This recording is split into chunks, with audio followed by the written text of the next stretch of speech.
بسم اللہ والحمد للہ والصلاة والسلام علی رسول اللہ وعلی آلہ وصحبہ ومن والاه رب اشرح لی صدری ویسر لی امری واحلل عقدۃ من لسانی یفقہوا قولی اللہم انفعنا بما علمتنا وعلمنا ما ينفعنا وزدنا علما اللہم لا سہل الا ما جعلته سہلا وَأَنْتَ تَجْعَلُ الْحَزَنَ إِذَا شِئْتَ سَهْلًا آمین یا رب العالمین۔ آج ہمیں انشاءاللہ سورہ صف سے آغاز کرنا ہے۔ اس سے پہلے ایک دو وضاحتیں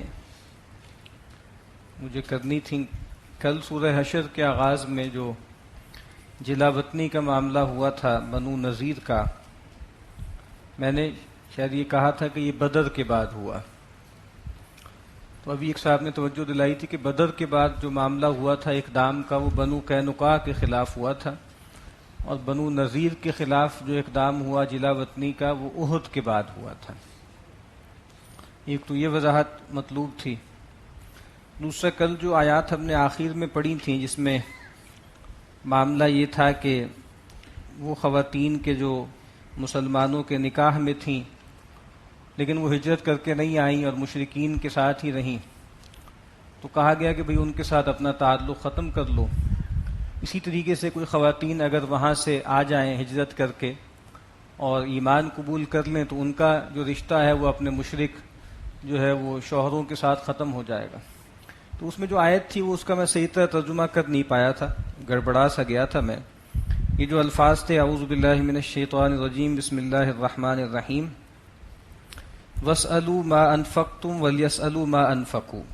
ایک تو یہ کہا گیا تھا کہ جو تم نے مہر دیا تھا اپنی بیویوں کو، اب وہ مشرکین کے ساتھ ہیں، تو کہا کہ ٹھیک ہے ان سے تعلق تمہارا ختم ہو گیا ہے، تو اگر کوئی مشرک ان سے نکاح کرے، شادی کرے، تو پھر جو تم نے مہر دیا تھا ان کو وہ مشرک تمہیں مہر دے گا۔ اسی طریقے سے یہاں پر جو خواتین آ جائیں، مشرکہ خواتین جو ایمان لے آئیں، تو کہا کہ ان کا تعلق ختم ہو جائے گا اپنے پرانے جو ہے وہ مشرک شوہروں سے، تو اب تم ان سے نکاح کر سکتے ہو اگر تم ان کو مہر دے دو۔ تو اب ظاہر مہر اس شوہر کو دیا جائے گا جس کے عقد میں وہ خاتون تھی۔ تو آگے جو فرمایا تھا کہ وَإِنْ فَاتَكُمْ شَيْءٌ مِّنْ أَزْوَاجِكُمْ إِلَى الْكُفَّارِ فَعَاقَبْتُمْ، اگر یہ معاملہ ہو کہ تم نے جو ہے تمہاری عورتیں وہاں پر ہیں جن سے تمہارا نکاح ختم ہو گیا ہے، اور تم ان سے کہو ان کے نئے شوہروں سے کہ بھائی ان کا مہر ہمیں ادا کرو، تو وہ نہ دیں اگر، تو کہا کہ فَعَاقَبْتُمْ، پھر ایسا ہی معاملہ ہو کہ یہاں پر خواتین آئیں مشرکہ جن کا مہر دینا ان پر تمہارے لیے لازم تھا کہ تم ان کو مہر دو، تو تم کیا کرو فَعَاقَبْتُمْ فَآتُوا الَّذِينَ ذَهَبَتْ أَزْوَاجُهُمْ مِثْلَ مَا أَنفَقُوا، تو کہا کہ وہ مرد جن کی بیویاں وہاں تھیں جن کا مہر انہوں نے ادا نہیں کیا، مشرکوں نے روک لیا، تو کہا کہ اگر وہ خواتین یہاں پر آ جائیں تو اب ان کا مہر ان کے مشرک شوہروں کو دینے کی بجائے ان لوگوں کو دے دو کہ جن کا مہر نہیں دیا گیا، یعنی اس طریقے سے اس کو بیلنس کر لو، اس کو جو ہے اپنے ہاں طے کر لو۔ تو یہ ایک دوسری وضاحت تھی۔ اب سورہ صف ہے، اس کے بعد سورہ جمعہ ہے، پھر سورہ منافقون ہے، اور اس طرح پہلے عرض کیا گیا تھا کہ یہ صورتیں وہ ہیں جو مدنی دور کے بھی جو نصف آخر میں نازل ہوئیں، اور جس میں مسلمانوں کو جھنجھوڑا بھی گیا ہے، جہاد و قتال پہ آمادہ کیا گیا ہے، اور چونکہ نفاق کا ایک عنصر بھی شامل ہو گیا تھا مسلمانوں کی جماعت میں، تو ان سے بھی گفتگو ہے۔ اعوذ باللہ من الشیطان الرجیم بسم اللہ الرحمن الرحیم سبح للہ ما فی السماوات و ما فی الارض وہو العزیز الحکیم، تسبیح بیان کرتی ہے ہر وہ چیز جو آسمانوں میں ہے اور ہر جو چیز جو زمین میں ہے، وَهُوَ الْعَزِيزُ الْحَكِيمُ، اور وہ زبردست ہے، کمال حکمت والا ہے۔ ہم پڑھ چکے ہیں کہ ہر چیز جو آسمان زمین میں ہے وہ اللہ تعالیٰ کی تسبیح بیان کرتی ہے، لیکن کہا کہ وَلَٰكِن لَا تَفْقَهُونَ تَسْبِيحَهُمْ، تم ان کی تسبیح کا فہم نہیں رکھتے۔ اور ایک تو تسبیح حالی ہے کہ اللہ نے جو کام ان کے ذمے لگایا ہے وہ اسی کو اس پر عمل کر رہے ہیں، اور ایک اللہ نے ان کو بھی کوئی نطق اور گویائی دی ہے جس کے ذریعے وہ تسبیح کر رہے ہیں، لیکن ہم ظاہری بات ہے اس کو ڈسائفر نہیں کر سکتے، سمجھ نہیں سکتے۔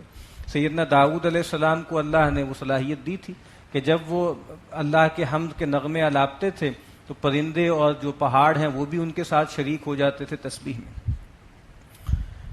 وَهُوَ الْعَزِيزُ الْحَكِيمُ، اور وہ زبردست ہے، کمال حکمت والا ہے. یا ایھا الذین آمنوا لم تقولون ما لا تفعلون، اے وہ لوگوں جو ایمان لائے ہو کیوں کہتے ہو جو کرتے نہیں.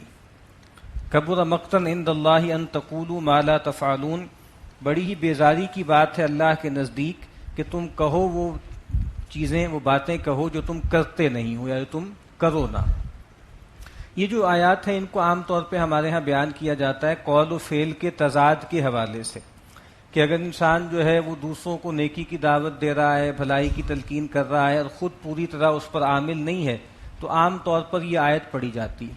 لیکن اس آیت کا یہ محل نہیں ہے. وہ بات اپنی جگہ ٹھیک ہے کہ انسان جب دوسروں کو دعوت دے تو خود بھی کوشش کرے کہ اس پہ عامل ہو.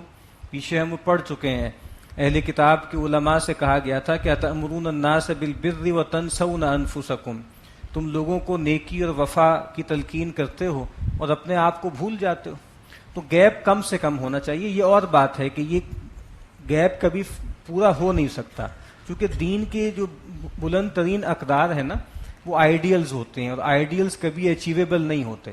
آئیڈیلز ستاروں کی طرح ہوتے ہیں کہ جن کو ہم دیکھتے بھی ہیں، جن سے روشنی بھی لیتے ہیں، جن سے رہنمائی بھی لیتے ہیں، جس سے انسپریشن بھی لے سکتے ہیں، لیکن ہم ان کو چھو نہیں سکتے. تو آئیڈیلز ہمیشہ آئیڈیلز ہی رہتے ہیں.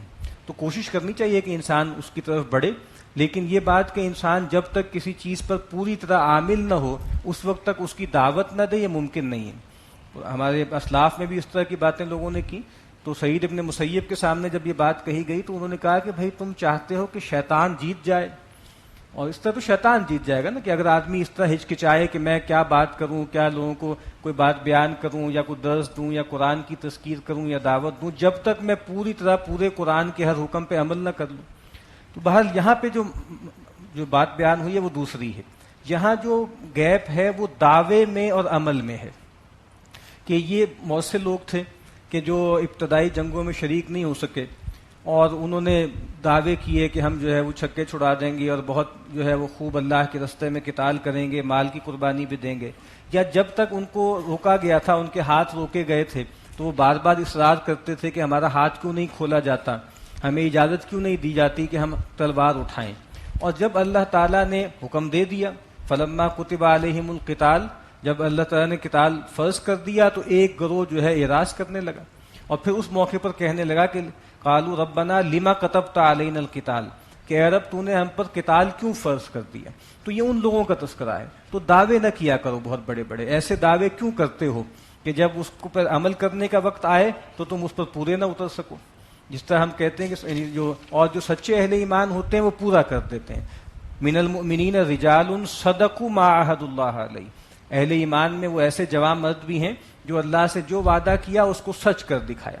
تو یہ بات کہی گئی ہے. اسی لیے آپ دیکھیے آگے سیدنا موسیٰ کا تذکرہ ہے، کیونکہ ان کے ہاں بھی یہی معاملہ ہوا کہ بنی اسرائیل پر اللہ کے بے پناہ احسانات تھے کہ کیسے کیسے اللہ نے ان کو نوازا، اور وہ وفاداری کے دعوے بھی بہت کرتے تھے. لیکن جب اس وفاداری کو، کمٹمنٹ کو پروف کرنے کا وقت آیا اور جب وہ جنگ کا موقع آیا اور کہا کہ بھئی یہ ہم نے وطن تمہارے لیے لکھ دیا ہے، بس تم تھوڑی سی ایفرٹ کرو ہم تمہیں دے دیں گے. تو اس موقع پہ انہوں نے کیا کہا تھا کہ اذهب انت وربک فقاتلا انا ہاہنا قاعدون. تو اس کی طرف اشارہ ہے. وَإِذْ قَالَ مُوسَىٰ لِقَوْمِهِ يَا قَوْمِ لِمَ إِنَّ اللَّهَ يُحِبُّ الَّذِينَ يُقَاتِلُونَ فِي سَبِيلِهِ صَفًّا كَأَنَّهُمْ بُنْيَانٌ مَرْصُوصٌ.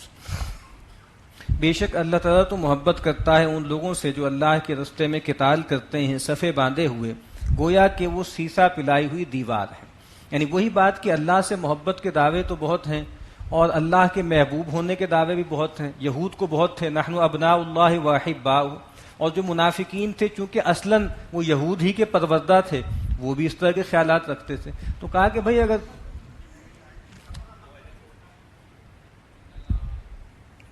یہ تو پڑھ لی ہیں دو آیتیں، کبر مقتا عند اللہ ان تقولوا ما لا تفعلون ان اللہ یحب الذین یقاتلون فی سبیلہ صفا کانہم بنیان مرصوص.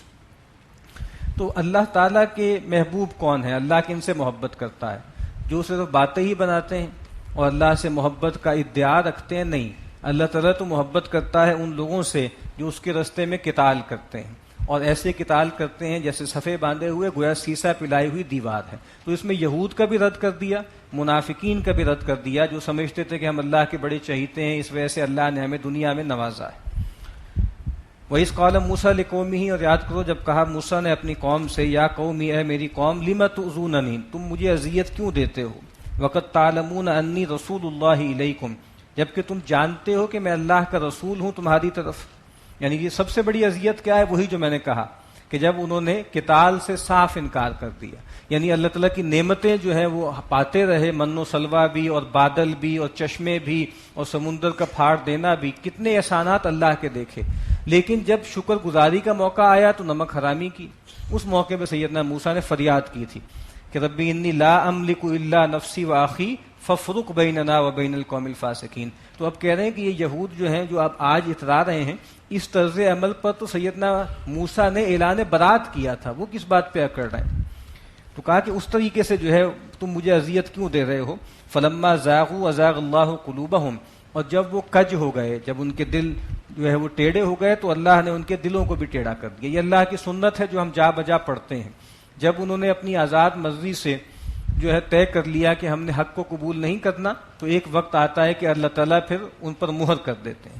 واللہ لا یہدی القوم الفاسقین, اور اللہ تعالیٰ ایسے فاسق لوگوں کو راہیاب نہیں کرتے. وَإِذْ قَالَ عِیسیٰ ابْنُ مَرْیَمَ یَا بَنِی اسرائیل, اور یاد کو جب کہا عیسیٰ ابن مریم نے, اے بنی اسرائیل, انی رسول اللہ الیکم, میں اللہ کا رسول ہوں تمہاری طرف. پہلی بات تو یہ واضح ہو گئی کہ میں اللہ کا رسول ہوں, عبد اللہ و رسول. اس طرح اللہ کے نبی نے کہا کہ میرے بارے میں, میری تعریف میں ویسے مبالغے نہ کرو جیسے مسیحیوں نے سیدنا مسیح کے بارے میں کر لیے تھے, بلکہ تم یہ کہو کہ عبد اللہ و رسول, کہ اللہ کے بندے اور رسول ہیں. تو سیدنا مسیح نے بھی یہی دعوت دی کہ میں اللہ کا رسول ہوں, اور الیکم, الیکم کہہ کر یہ بات بھی واضح کر دی کہ سیدنا مسیح علیہ السلام جو ہے وہ بنی اسرائیل کی طرف مبعوث ہوئے تھے. وہ کوئی یونیورسل اور عالمگیر دین لے کر نہیں آئے تھے, وہ کوئی مشنری ریلیجن نہیں تھا. یہ تو سینٹ پال نے اس کو جو ہے ایک مشنری ریلیجن بنا دیا. اور ظاہری بات ہے اللہ تعالیٰ جب کچھ قوموں کو مخاطب کرتے ہیں تو ان کے حالات کو دیکھ کر ان کو احکامات دیتے ہیں. اسی لیے آپ کو معلوم ہے کہ جب جنٹائلز میں اور دوسرے لوگوں میں, اجانب میں دین کی دعوت دینی شروع کی, یونانیوں میں, گریکس وغیرہ میں, تو پہلا سوال ہی مسئلہ ہی پیدا ہو گیا یعنی شریعت کا, کہ اب شریعت کا کیا کریں. اور ظاہر بات ہے شریعت میں بھی سب سے پہلا جو بڑا بظاہر عمل تھا وہ ختنے کا عمل تھا. انہوں نے کہا کہ بھئی اب یہ کیسے ان سے منوائیں, تو کہا کہ اس کو چھوڑ دو, اس پہ مٹی ڈال دو, بس مان لیں مسیح کو, مان لیں نجات دہندہ. تو اس طریقے سے ایک ایک کر کے پھر جو شریعت کے احکامات تھے اس کو منسوخ کرتے چلے گئے اور ویو کرتے چلے گئے. تو اس طریقے سے یہ مشنری ریلیجن بنا ہے. تو کہا کہ میں تمہاری طرف اللہ کا رسول ہوں, میں بنی اسرائیل کی طرف رسول ہوں. مصدقا لما بین یدی من التورات, میں تصدیق کرنے والا ہوں اس کی جو میرے سامنے تورات میں سے ہے. ظاہری بات ہے سیدنا مسیح علیہ السلام کوئی نئی شریعت لے کر نہیں آئے تھے, قانون وہی تھا. اور آپ نے کہا کہ میں ایک شوشے کو بھی بدلنے کے لیے نہیں آیا, میں تو بس اس کے اندر کی جو حکمت تھی, جو دانائی تھی, جو روح تھی, اس کو بیچ میں پھونکنے کے لیے آیا ہوں. وہ مبشرم برسول, اور سیدنا مسیح کی ایک بہت بنیادی ذمہ داری کیا تھی کہ مبشرم برسول, خوشخبری سنانے والے ایک رسول کی, یاتی من بعدی, جو آئیں گے میرے بعد, اسمہ احمد, اور ان کا نام احمد ہے صلی اللہ علیہ وسلم. اس طرح میں نے پہلے عرض کیا تھا, ویسے تو بنی اسرائیل کے ہر رسول نے رسول اللہ صلی اللہ علیہ وسلم کی بشارت دی اور آپ پر ایمان لانے کی دعوت دی, لیکن سیدنا مسیح کے تو گویا بنیادی فرائض میں یہ بات شامل ہے. اور پہلی مرتبہ جیسے نام کے ساتھ تذکرہ ہے, اور بینیفیکٹر کا نام ہے, یا فارکلیت کا نام ہے, یا شفیع کے نام سے, یعنی بہت کچھ تحریفات ہو گئی, لیکن ابھی بھی اس طرح کی جو ہے وہ الفاظ وہاں موجود ہیں. فلما جاءہم بالبینات, تو جب وہ پہنچے ان کے پاس, بنی اسرائیل کے پاس واضح نشانیاں لے کر, قالوا ھذا سحر مبین, تو انہوں نے کہا کہ یہ تو کھلا ہوا جادو ہے. ومن اظلم ممن افترى على الله الكذب وهو يدعى الى الاسلام, اور اس سے بڑھ کر بے انصاف کون ہے جو اللہ پہ جھوٹ باندھے اور اس کو بلایا جاتا ہے اسلام کی طرف. یعنی اللہ پہ جھوٹ باندھتا ہے, اللہ کے ساتھ بیٹے بیٹیاں منسوب کرتا ہے. اور چلیے ٹھیک ہے, انسان نے شرک کر لیا, غلطی کا شکار ہو گیا, اپنی فطرت کو مس کر لیا, لیکن اس کے بعد کیا عذر ہے کہ رسول بھی آ گئے اور ہر جو ہے جھاڑ جھنکار صاف کر دیا اور اسلام کی پیور اسلام کی دعوت دے دی. واللہ لا یہدی القوم الظالمین, اور اللہ تعالیٰ ایسے ظالم لوگوں کو راہیاب نہیں کرتا. یریدون لیطفئوا نور اللہ بافواہہم, ابھی جو اللہ کے دین کے دشمن ہیں، اہل کتاب ہیں، مشرکین ہیں، منافقین ہیں، یہ چاہتے ہیں کہ اللہ کے نور کو اپنی منہ کی پھونکوں سے بجھا دیں. واللہ متم نورہ ولو کرہ الکافرون، اور اللہ تعالیٰ تو اپنے نور کا اتمام کر کے رہیں گے چاہے کافروں کو یہ بات کتنی ہی ناگوار.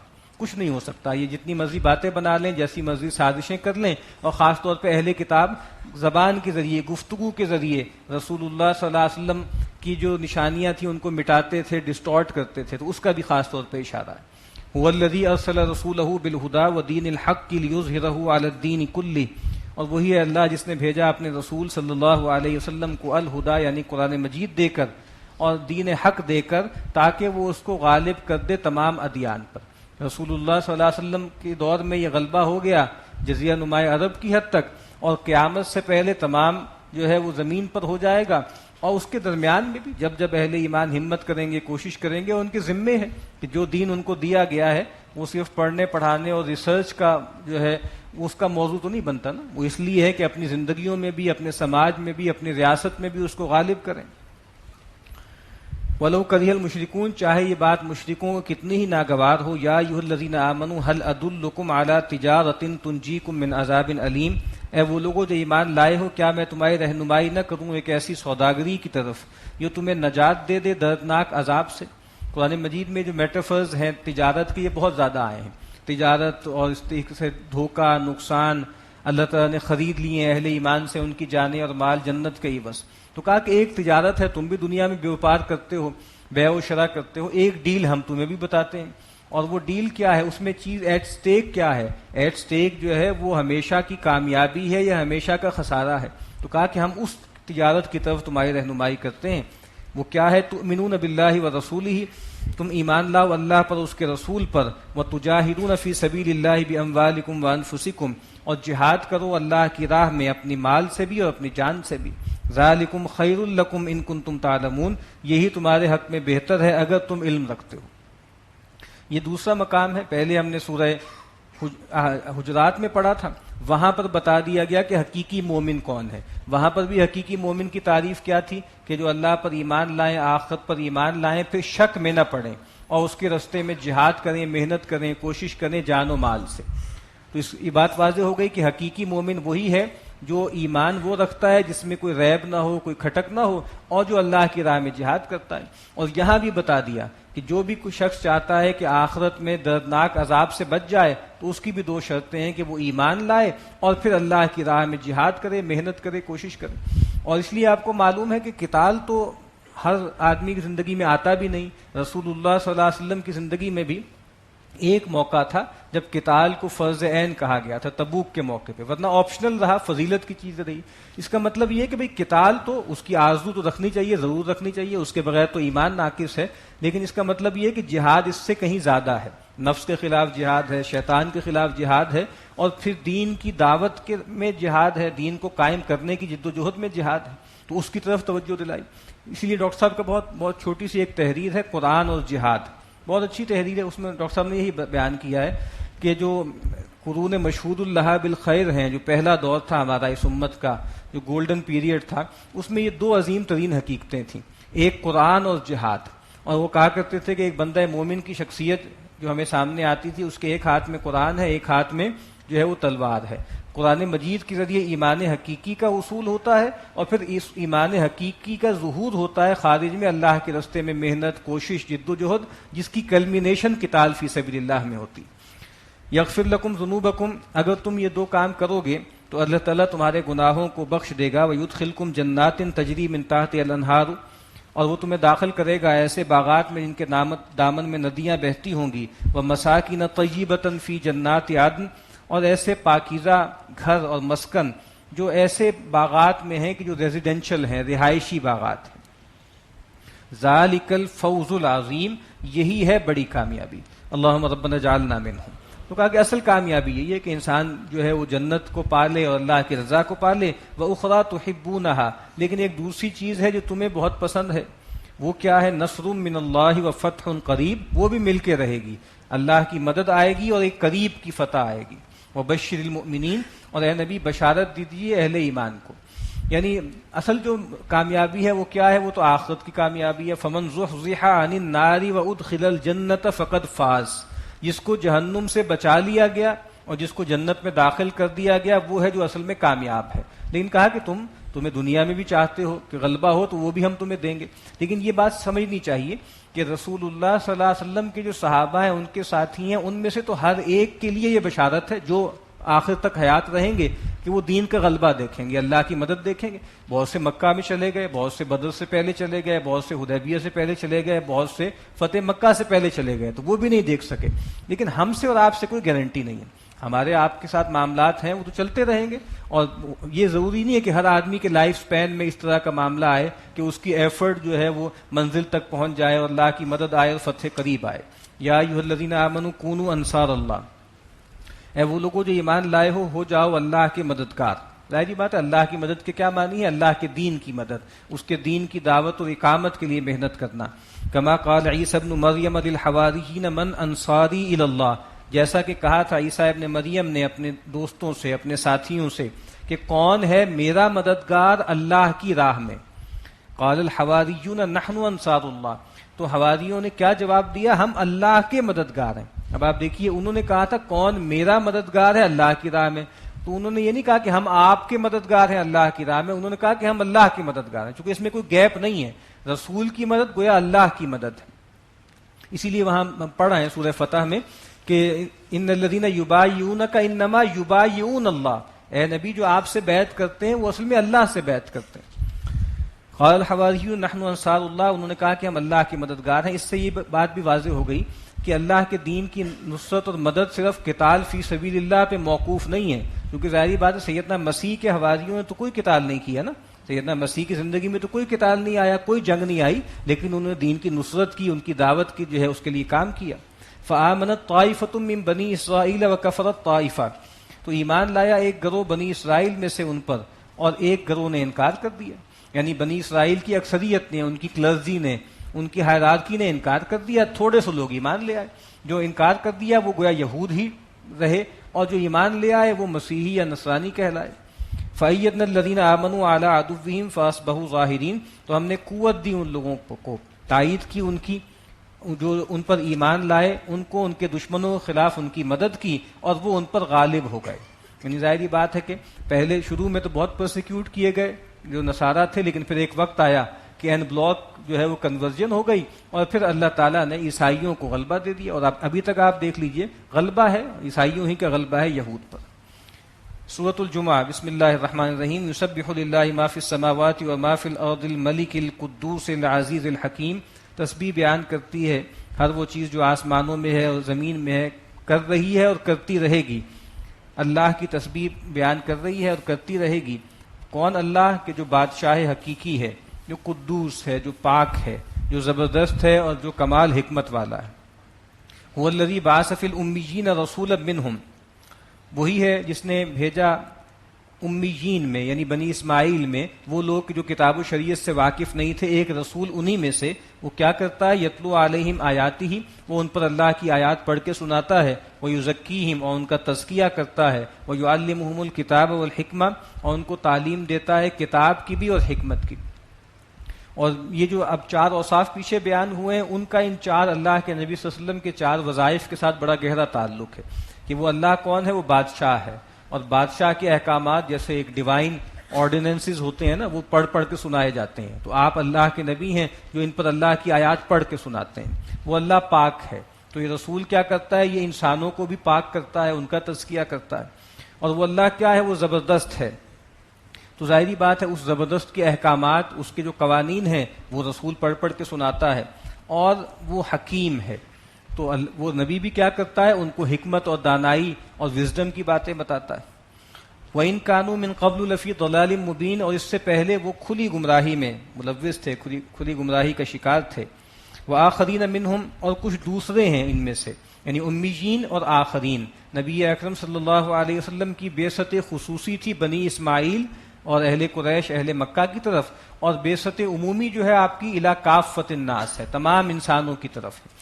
تو کہا کہ کچھ دوسرے بھی ہیں لما یلحقوا بہم، جو ابھی ان کے ساتھ نہیں ملے، جو اس وقت بھی موجود تھے دنیا میں اور جو قیامت تک آئیں گے. نبی اکرم صلی اللہ علیہ وسلم نے جب یہ آیت پڑھی تو صحابہ نے پوچھا من ہم یا رسول اللہ، پوچھا کہ یہ کون لوگ ہیں، آخرین کون ہیں؟ تو رسول اللہ صلی اللہ علیہ وسلم نے سیدنا سلمان فارسی کی طرف اشارہ کیا اور آپ نے کہا کہ لو کان الایمان عند الثریا، اگر ایمان اور حکمت اور دانائی جو ہے وہ ستارے پر بھی ہو، لنالہ رجل منہم، تو ان کی قوم کے ایسے لوگ ہوں گے جو اس کو پا لیں گے، اس تک پہنچ جائیں گے۔ اور ظاہری بات ہے اس دین کی بڑی خدمت کی ہے اجمیوں نے، فارسیوں نے۔ ہماری جو دین کی فقہ کی روایت ہے اور دین کی حدیث کی جو ساری روایت ہے، تقریباً ساری کی ساری وہ فارسی لوگوں نے، اجمی لوگوں نے اللہ کے دین کا جھنڈا اٹھایا۔ تو کہا کہ وآخرین منہم لما یلحقوا بہم وہو العزیز الحکیم، اور وہی ہے اللہ جو زبردست ہے اور کمال حکمت والا ہے۔ ذالک فضل اللہ یؤتیہ من یشاء، یہ اللہ کا فضل ہے جس کو چاہتا ہے عطا کرتا ہے۔ واللہ ذو الفضل العظیم، اور اللہ تعالیٰ بہت بڑے فضل والے ہیں۔ مثل الذین حملوا التوراۃ ثم لم يحملوها كمثل الحمار يحمل اسفارا۔ اب دیکھیے پورا قرآن مجید ہم پڑھتے چلے آ رہے ہیں، بار بار اس میں اہل کتاب کا تذکرہ ہے، یہود کا اور نصارہ کا۔ اگر ہم یاد ہو ہمیں، ہم سورہ فاتحہ سے ہم نے آغاز کیا تھا، وہاں ہم اللہ تعالیٰ سے صراط مستقیم کی طلب کرتے ہیں اور ہم کہتے ہیں کہ اے اللہ ان کا رستہ دکھا جن پر تیرا انعام ہوا ہے، اور ان کی راہ مت چلائیو غیر المغضوب علیہم، جن پر تیرا غضب نازل ہوا، ولا الضالین، اور ان کی راہ سے بھی بچائیو جو گمراہ ہو گئے۔ وہاں پر بھی عرض کیا گیا تھا کہ مغضوب علیہم سے مراد یہود ہیں اور ضالین سے مراد جو ہیں وہ نصارہ۔ اسی لیے ہم دیکھتے ہیں قرآن مجید میں بار بار ان دونوں گروہوں کا تذکرہ ہوتا ہے اور مسلمانوں کو بتایا جا رہا ہے کہ جن ٹریپس میں یہ آ گئے، جن خرابیوں کا شکار یہ ہو گئے، تمہیں ان سے بچنا۔ اب پھر مثال دی جا رہی ہے، مثل الذین حملوا التوراۃ، مثال ان لوگوں کی جن پر لاد دی گئی تھی تورات، جن کو اٹھوائی گئی تھی تورات، ثم لم یحملوها، پھر انہوں نے اس کو اٹھانے کا، اس کو کیری کرنے کا حق ادا نہیں کیا۔ کمثل الحمار، ان کی مثال ہے گویا گدھے کسی، یحمل اسفارا، جو اپنی پیٹھ پر کتابوں کا بوجھ لاد کے چلتا ہے۔ یعنی کہا کہ وہ قوم کہ جو اللہ کی کتاب کو بس اٹھا لے اور بس اس کو چومتی رہے، اس کے ساتھ محبت کا اظہار کرتی رہے، لیکن اس کو کھولے نہ، اس کو پڑھے نہ، اس کو ذاتی زندگی میں نہ اپنائے، اور اس کو جو ہے اپنی سماج میں، اپنی ریاست میں اس کو نافذ نہ کرے، تو کہا کہ پھر یہ وہی مثال یہود کی ہے۔ یہود نے بھی ایسا ہی کیا کہ اللہ کی کتاب کی تعظیم بہت کی، اپنے جو ہے اوپر سر پہ اٹھائے پھرتے رہے، لیکن جس طرح گدھا ہوتا ہے کہ اس کے اوپر بڑی بڑی کتابیں فلسفے کی اور حکمت کی اور دانائی کی بڑی بڑی کتابیں آپ اس پہ لاد دیں، وہ اس سے فائدہ نہیں اٹھاتا، وہ گدھے کا گدھا ہی رہتا ہے۔ تو کہا کہ یہ یہود نے بھی یہی کیا کہ اللہ کی کتاب سے کوئی فیض نہیں پایا، اور گویا یہ بات کہہ کر ایک تو یہود کو بتایا جا رہا ہے کہ تم نے اللہ سے غداری کی ہے، دوسرا اس امت کو بھی بتایا جا رہا ہے کہ تم یہ رویہ اختیار نہ کرنا۔ اسی لیے اللہ کے نبی نے فرمایا کہ یا اہل القرآن لا تتوسدوا القرآن، اہل قرآن قرآن مجید کو تکیہ نہ بنا لینا، یعنی ایک تو اپنے پیٹھ کے پیچھے نہ پھینک دینا اور ایک اس کو اپنا ذہنی سہارا نہ بنا لینا، بلکہ دن رات اس کی تلاوت کرنا اور اس کو سمجھنا، اس پہ عمل کرنا، اس کے ذریعے غنا حاصل کرنا، تونگری کا احساس کرنا کہ ہم بہت باثروت ہیں کہ اللہ نے ہمیں قرآن دیا۔ بئس مثل القوم الذین کذبوا بآیات اللہ، بڑی بری مثال ہے اس قوم کی جس نے اللہ کی آیات کو جھٹلایا۔ اللہ کی آیات کو جھٹلانا ایک تکذیب قولی ہوتی ہے۔ یہود نے ظاہری بات ہے کبھی یہ نہیں کہا کہ تورات اللہ کی کتاب نہیں ہے، مانتے تھے، لیکن اپنے عمل سے اس کو جھٹلاتے تھے۔ آج مسلمان بھی ایسا ہی کرتے ہیں کہ بھائی ویسے تو قرآن مجید کے ساتھ بہت محبت کا اظہار کرتے ہیں، لیکن اس کے حقوق ادا نہیں کرتے۔ اللہ کے نبی نے فرمایا کہ ما آمن بالقرآن من استحل محارمہ، اس شخص کا قرآن پر ایمان نہیں ہے جس نے قرآن کے حرام کو حلال کر لیا۔ واللہ لا یہدی القوم الظالمین، اللہ تعالیٰ ایسے ظالم لوگوں کو ہدایت نہیں دیتا۔ قل یا ایھا الذین ہادوا، اے نبی کہہ دیجئے اے وہ لوگوں جو یہودی ہوئے، ان زعمتم انکم اولیاء للہ من دون الناس، کہ اگر تمہیں یہ دعویٰ ہے، یہ زعم ہے کہ تم تمام لوگوں کو چھوڑ کر اللہ کے ولی تم ہو، اللہ سے تمہارا ولایت کا تعلق ہے، فتمنوا الموت ان کنتم صادقین، تو پھر موت کی تمنا کرو اگر تم سچے ہو۔ یعنی یہود کو بھی یہ غرہ تھا نحن ابناء اللہ واحباہ، اور جہنم جو ہے ہمیں چھوئے گی نہیں مگر گنتی کے چند دن۔ تو کہا کہ پھر ایک ذلت کی، تذلیل کی زندگی پر راضی کیوں ہو؟ قرآن مجید کہتا ہے کہ یہ تو ہر طرح کی زندگی پہ راضی ہیں، ان میں سے ہر شخص یہ چاہتا ہے کہ اس کو 1000 برس کی عمر ملے۔ تو کہا کہ اب اتنے بہت بڑا گویا ان کا پول کھول دیا کہ تم اگر اللہ کے محبوب ہو، چہیتے ہو، تو پھر اللہ سے ملاقات کا مشتاق تمہیں ہونا چاہیے۔ اور ظاہری بات ہے یہ محبت عقلی محبت ہے، ایمانی محبت ہے، ورنہ موت کی ایک طبی کراہت ہے وہ سب میں ہوتی ہے۔ تو فتمنوا الموت ان کنتم صادقین ولا یتمنونہ ابدا بما قدمت ایدیہم، اور جو کچھ ان کی ہاتھوں کی کمائی ہے، جو کچھ انہوں نے آگے بھیجا ہوا ہے، اس کی بنیاد پر یہ ہرگز موت کی تمنا نہیں کریں گے، کبھی بھی موت کی تمنا نہیں کریں گے۔ کیوں نہیں کریں گے؟ وہ جانتے ہیں کہ انہوں نے اللہ سے غداری کی ہے اور اللہ کو منہ دکھانے کا ان کا ارادہ نہیں ہے، تو یہ کبھی بھی مرنا نہیں چاہتے۔ واللہ علیم بالظالمین، اور اللہ تعالیٰ خوب واقف ہے ظالموں سے۔ ہمیں بھی دیکھنا چاہیے کہ بھئی اللہ تعالیٰ سے ملاقات کی خواہش ہے کہ نہیں ہے، ایک جو ہے خاص طور پہ عقلی لیول پر، ایمانی لیول پر تعلق ہے کہ نہیں۔ اسی لیے اللہ کے نبی نے فرمایا کہ موت کو کثرت سے یاد کیا کرو، اکثروا ذکر حازم اللذات، کثرت سے لذتوں کو توڑنے والی چیز کو یاد کیا کرو، اور وہ کیا ہے؟ وہ موت ہے۔ اور جب آپ نے کہا نا کہ ایک وقت آئے گا کہ تم پر جو ہے وہ قومیں دوسری غالب ہو جائیں گی، ایک دوسرے کو ایسے دعوت دیں گے جیسے دسترخوان پہ کھانا چن کے لوگوں کو بلایا جاتا ہے، اور تم جو ہے جھاگ کی طرح ہو جاؤ گے۔ تو پوچھا کہ کیا ہم بہت تھوڑ جائیں گے؟ کہا کہ نہیں، تم بہت زیادہ ہوگے، لیکن تم جو ہے تمہارے اندر وہن پیدا ہو جائے گا۔ تو پوچھا گیا کہ یہ وہن کیا ہے؟ تو آپ نے فرمایا حب الدنیا و کراہیت الموت، موت کی محبت، دنیا کی محبت اور موت سے کراہت۔ اسی طرح آپ نے فرمایا کہ دلوں پر بھی زنگ آ جاتا ہے، جیسے لوہے پر یا تلواروں پہ زنگ آ جاتا ہے جب اس پہ پانی پڑتا ہے۔ تو صحابہ نے پوچھا کہ پھر دل کی جلا کیا ہے، دل کو سیکل کرنے کا نسخہ کیا ہے؟ پھر یہیں آپ نے فرمایا کثرت ذکر الموت و تلاوت القرآن، قرآن مجید کو کثرت سے یاد کرنا اور جو ہے وہ پڑھنا اور موت کو یاد رکھنا۔ ایک روایت ہے، وہ روایت تو خیر ثابت نہیں ہے لیکن ایک قول کے طور پہ بہت اچھا ہے کہ اللہ کے نبی صلی اللہ علیہ وسلم امت میں دو چیزیں چھوڑ کر گئے، دو ذاکر ہمارے درمیان چھوڑ کے گئے۔ ایک ذاکر جو ہے وہ خاموش ذاکر ہے، اور ایک ذاکر جو ہے وہ بولنے والا ہے۔ جو خاموش ذاکر ہے وہ موت ہے، وہ ایک ایسی یاد دہانی ہے، کفا بالموت واعظاً، موت کافی ہے واعظ کے لیے، نصیحت کے لیے۔ اور ایک بولنے والا واعظ ہے، اور وہ کیا ہے؟ وہ قرآن مجید ہے۔ تو ان دو چیزوں سے اگر تعلق رہے گا تو انسان کے معاملات ٹھیک رہیں گے۔ قل ان الموت الذی تفرون منہ، اے نبی فرما دیجئے بے شک جس سے تم بھاگتے ہو فإنہ ملاقیکم، تو وہ تم سے ضرور مل کے رہے گی، موت سے کسی کو رستگاری نہیں ہے۔ ثم تردون الی عالم الغیب والشہادہ، پھر تمہیں پھیر دیا جائے گا اس اللہ کی طرف جو کھلے اور چھپے سب کا جاننے والا ہے۔ فینبئکم بما کنتم تعملون، اور پھر جو تم عمل کرتے ہو اللہ تعالیٰ تمہیں جتلا دے گا۔ یا ایھا الذین آمنوا، اے وہ لوگوں جو ایمان لائے ہو، اذا نودی للصلاۃ من یوم الجمعۃ فاسعوا الی ذکر اللہ وذروا البیع، جب جمعے کے دن نماز کے لیے پکار لگائی جائے تو صحیح کرو، کوشش کرو، اہتمام کرو اللہ کی یاد کی طرف، اور اپنی خرید و فروخت کو، کاروبار کو چھوڑ دو۔ یعنی خاص طور پہ جمعے کا تذکرہ ہے کہ کہا کہ جب پکار لگائی جائے تو سب کاروبار چھوڑ دو۔ اس طرح اہل ایمان کے بارے میں کہا نا کہ رجال لا تلہیہم تجارت ولا بیع عن ذکر اللہ، یہ وہ جوان مرد ہیں کہ جن کو ان کی تجارت اور خرید و فروخت اللہ کی یاد سے غافل نہیں کرتی۔ تو کہا کہ صحیح کرو، یعنی یہاں دوڑ کے آنا مقصود نہیں ہے، وہ پسندیدہ نہیں ہے نماز کے لیے بھاگ کے آنا، کہا کہ اہتمام کرو، کوشش کرو۔ ذالکم خیر لکم ان کنتم تعلمون، یہی تمہارے حق میں بہتر ہے اگر تم سمجھو۔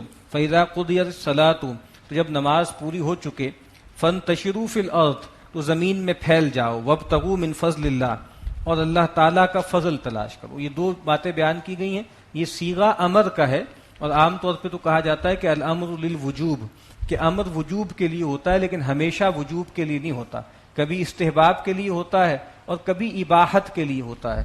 یہاں جو امر ہے یہ اباحت کے لیے ہے، اباحت کا مطلب ہے پرمیسیبلٹی ہے اس میں، کہ چونکہ یہود کے ہاں معاملہ یہ تھا کہ پورا دن جو سبت کا تھا، ہفتے کا دن تھا، پورے دن جو ہے وہ تجارت اور خرید و فروخت اور کاروبار ممنوع تھا۔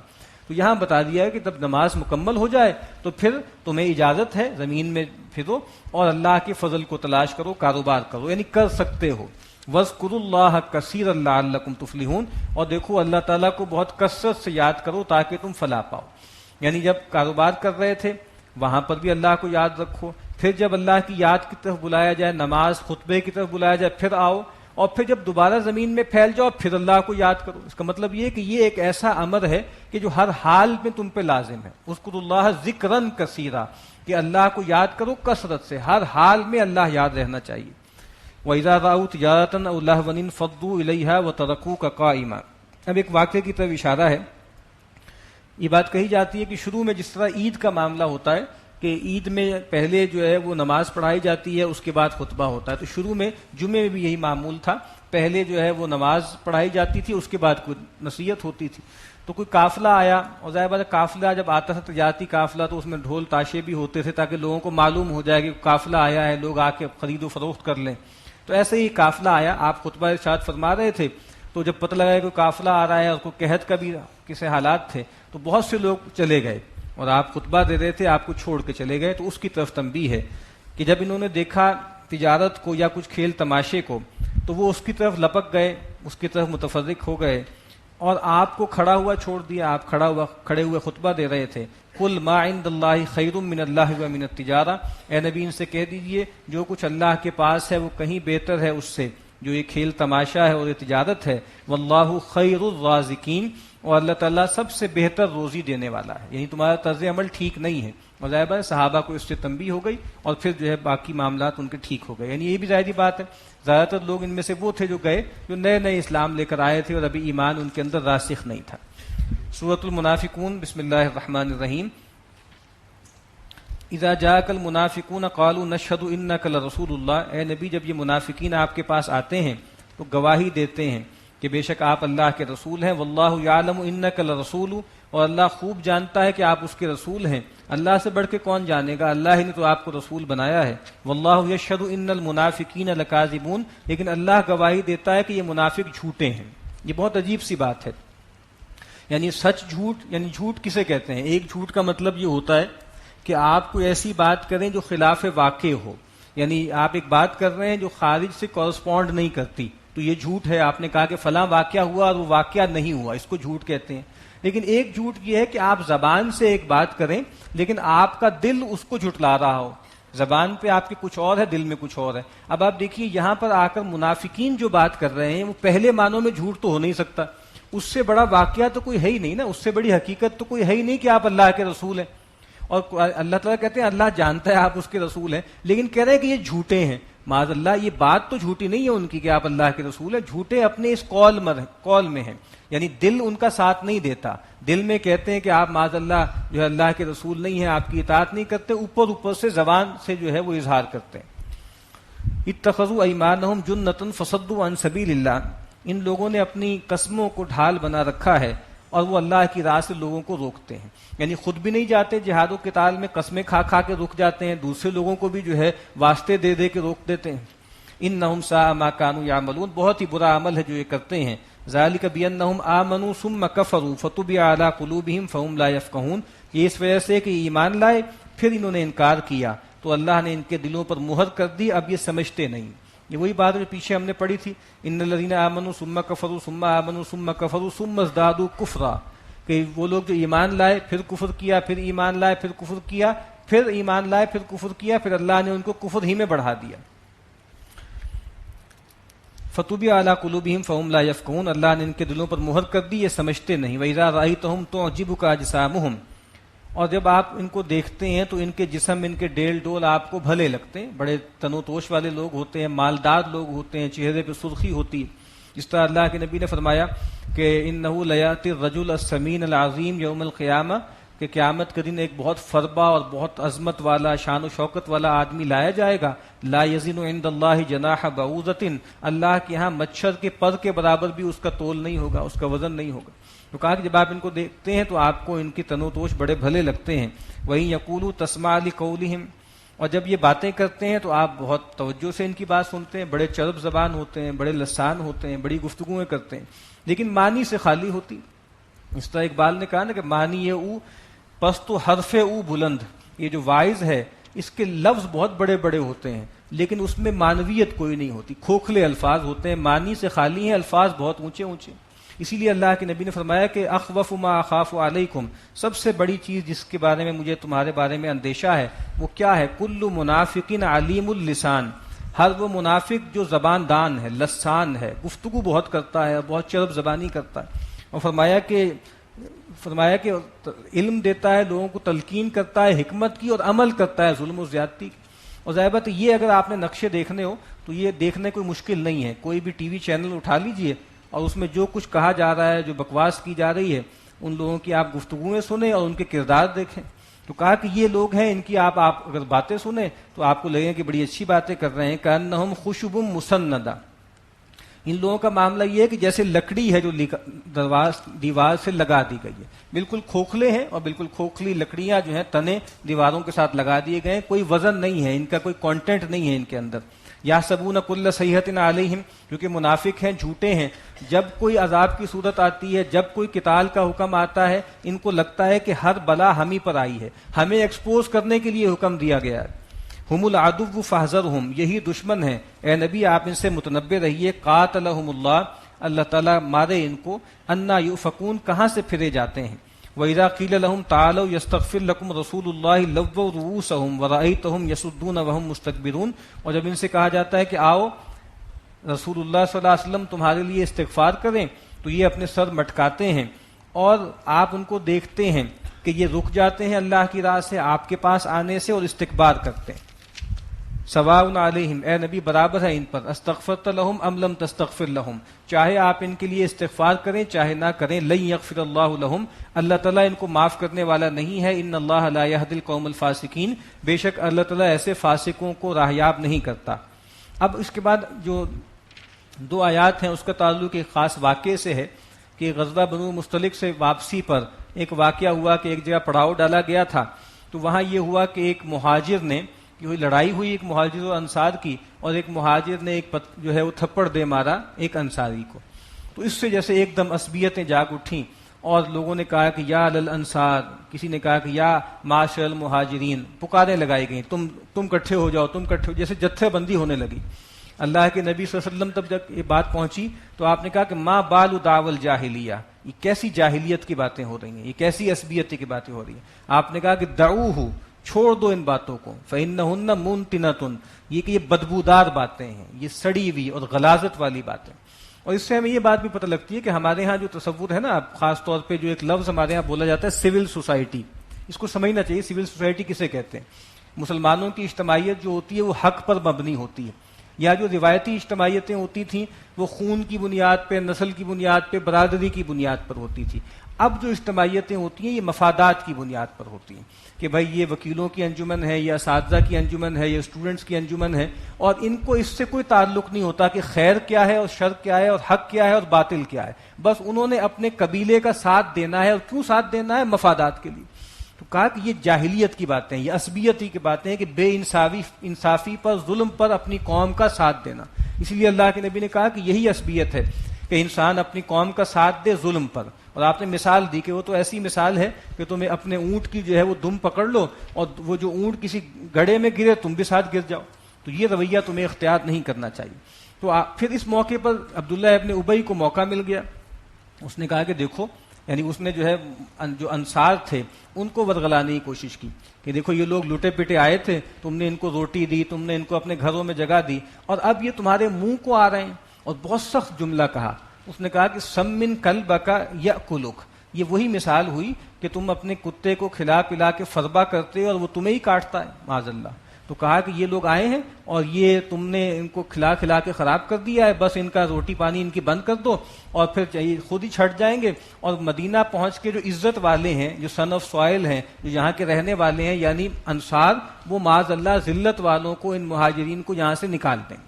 رسول اللہ صلی اللہ علیہ وسلم تب جب یہ بات پہنچی تو سیدنا عمر بھی موجود تھے. انہوں نے کہا کہ اللہ کے نبی مجھے آپ، اور سیدنا زید ابن ارقم ایک صحابی تھے نوجوان، وہ اس مجلس میں موجود تھے، یہاں ساری باتیں ہو رہی تھیں. وہ رسول اللہ صلی اللہ علیہ وسلم کو لا کر آ کے انہوں نے باتیں بتا دی. تو سیدنا عمر نے کہا کہ اللہ کے نبی اجازت دیجئے میں اس کا سر قلم کر دوں. تو آپ نے کہا کہ نہیں کرنا، اس کو نہیں مارنا، لوگ یہ کہیں گے کہ محمد جو ہے اپنے ساتھیوں کو قتل کرتے ہیں. اور پھر جب یہ بات پھیلی تو ان کے اپنے بیٹے عبداللہ بن ابی رسول اللہ صلی اللہ علیہ وسلم کی خدمت میں حاضر ہوئے، اور آپ نے فرمایا کہ مجھے یہ بات معلوم ہوئی ہے کہ لوگ کہہ رہے ہیں کہ بھائی میرے والد کو قتل کر دیا جائے. تو کہا کہ اگر آپ چاہتے ہیں فمرنی بھی، آپ مجھے حکم دیں، فانا احمل الیک رأسہ، میں ان کا سر کاٹ کے آپ کے سامنے لا دوں، اور کاٹ کے لا دوں. لیکن ساتھ یہ بھی کہا کہ مجھے ڈر ہے کہ اگر کوئی اور میرے والد کو قتل کر دے گا نا تو میرے اندر عصبیت نہ پیدا ہو جائے، اور پھر میں اپنے درمیان ایسے آدمی کو چلتا پھرتا دیکھوں گا جس نے میرے باپ کو قتل کیا ہے. تو اگر قتل کرنے کا حکم ہو گیا تو مجھے حکم دے، میں سر کاٹ کے لا دیتا ہوں. تو پھر یہ ہوا کہ عبداللہ ابن ابی کو بلایا گیا اس نے قسمیں جھوٹی ووٹی قسمیں کھا کر جو ہے وہ مکر گیا کہ میں نے ایسی کوئی بات ہی نہیں کی. تو اس سے سیدنا زید ابن ارقم جو ہے وہ بھی بہت عجیب و غریب صورتحال میں چلے گئے, چونکہ ان کے کہنے پہ اللہ کے نبی نے اس کو بلایا تھا. لیکن پھر بعد میں وہی آئی اور بات واضح ہو گئی کہ سیدنا زید ابن ارقم ٹھیک کہتے تھے اور عبداللہ ابن ابی نے یہ سب بکواس کی تھی. اور پھر یہی معاملہ ہوا کہ جب مدینہ میں جب اب داخل ہونے لگے تو انہی کے بیٹے گویا مدینہ کے بالکل انٹرنس پہ تلوار کھینچ کے کھڑے ہو گئے اور والد صاحب کو روک لیا اور کہا کہ بھئی تم یہاں داخل نہیں ہو سکتے یہاں سے جب تک جو ہے تم اس کا اقرار نہ کرو کہ تم ذلیل ہو اور اللہ کے رسول جو ہیں وہ عزت والے ہیں, اور روک لیا کہ داخل ہی نہیں ہو سکتے. تو وہ اللہ کے نبی کے پاس گیا اور شکایت کی تو اللہ کے نبی نے کہا کہ اس کی راہ چھوڑ دو, اس کو آنے دو. اب اس واقعے کی طرف اشارہ ہے. ہم الذین یقولون لا تنفقوا علی من عند رسول اللہ حتی ینفضوا, اور یہی لوگ ہیں جنہوں نے یہ کہا کہ دیکھو خرچ مت کرو ان لوگوں پر جو اللہ کے رسول صلی اللہ علیہ وسلم کے ارد گرد ہیں یہاں تک کہ یہ متفرق ہو جائیں, یہ بھیڑ چھٹ جائے گی, یہ تمہارے ٹکڑوں پہ معاذ اللہ پل رہے ہیں, تم ان پر جو ہے فائنانس ان کو کرنا چھوڑ دو, یہ لوگ چلے جائیں گے یہاں سے. وَلِلَّهِ خَزَائِنُ السَّمَاوَاتِ وَالْأَرْضِ, حالانکہ اللہ ہی کے لیے خزانے ہیں آسمانوں کے اور زمین کے. وَلَكِنَّ الْمُنَافِقِينَ لَا يَفْقَهُونَ, لیکن یہ منافقین سمجھتے نہیں. انسان کے لیے دنیا میں عام طور پہ شرف کی چیزیں دو ہوتی ہیں, ایک مال اور ایک جاہ.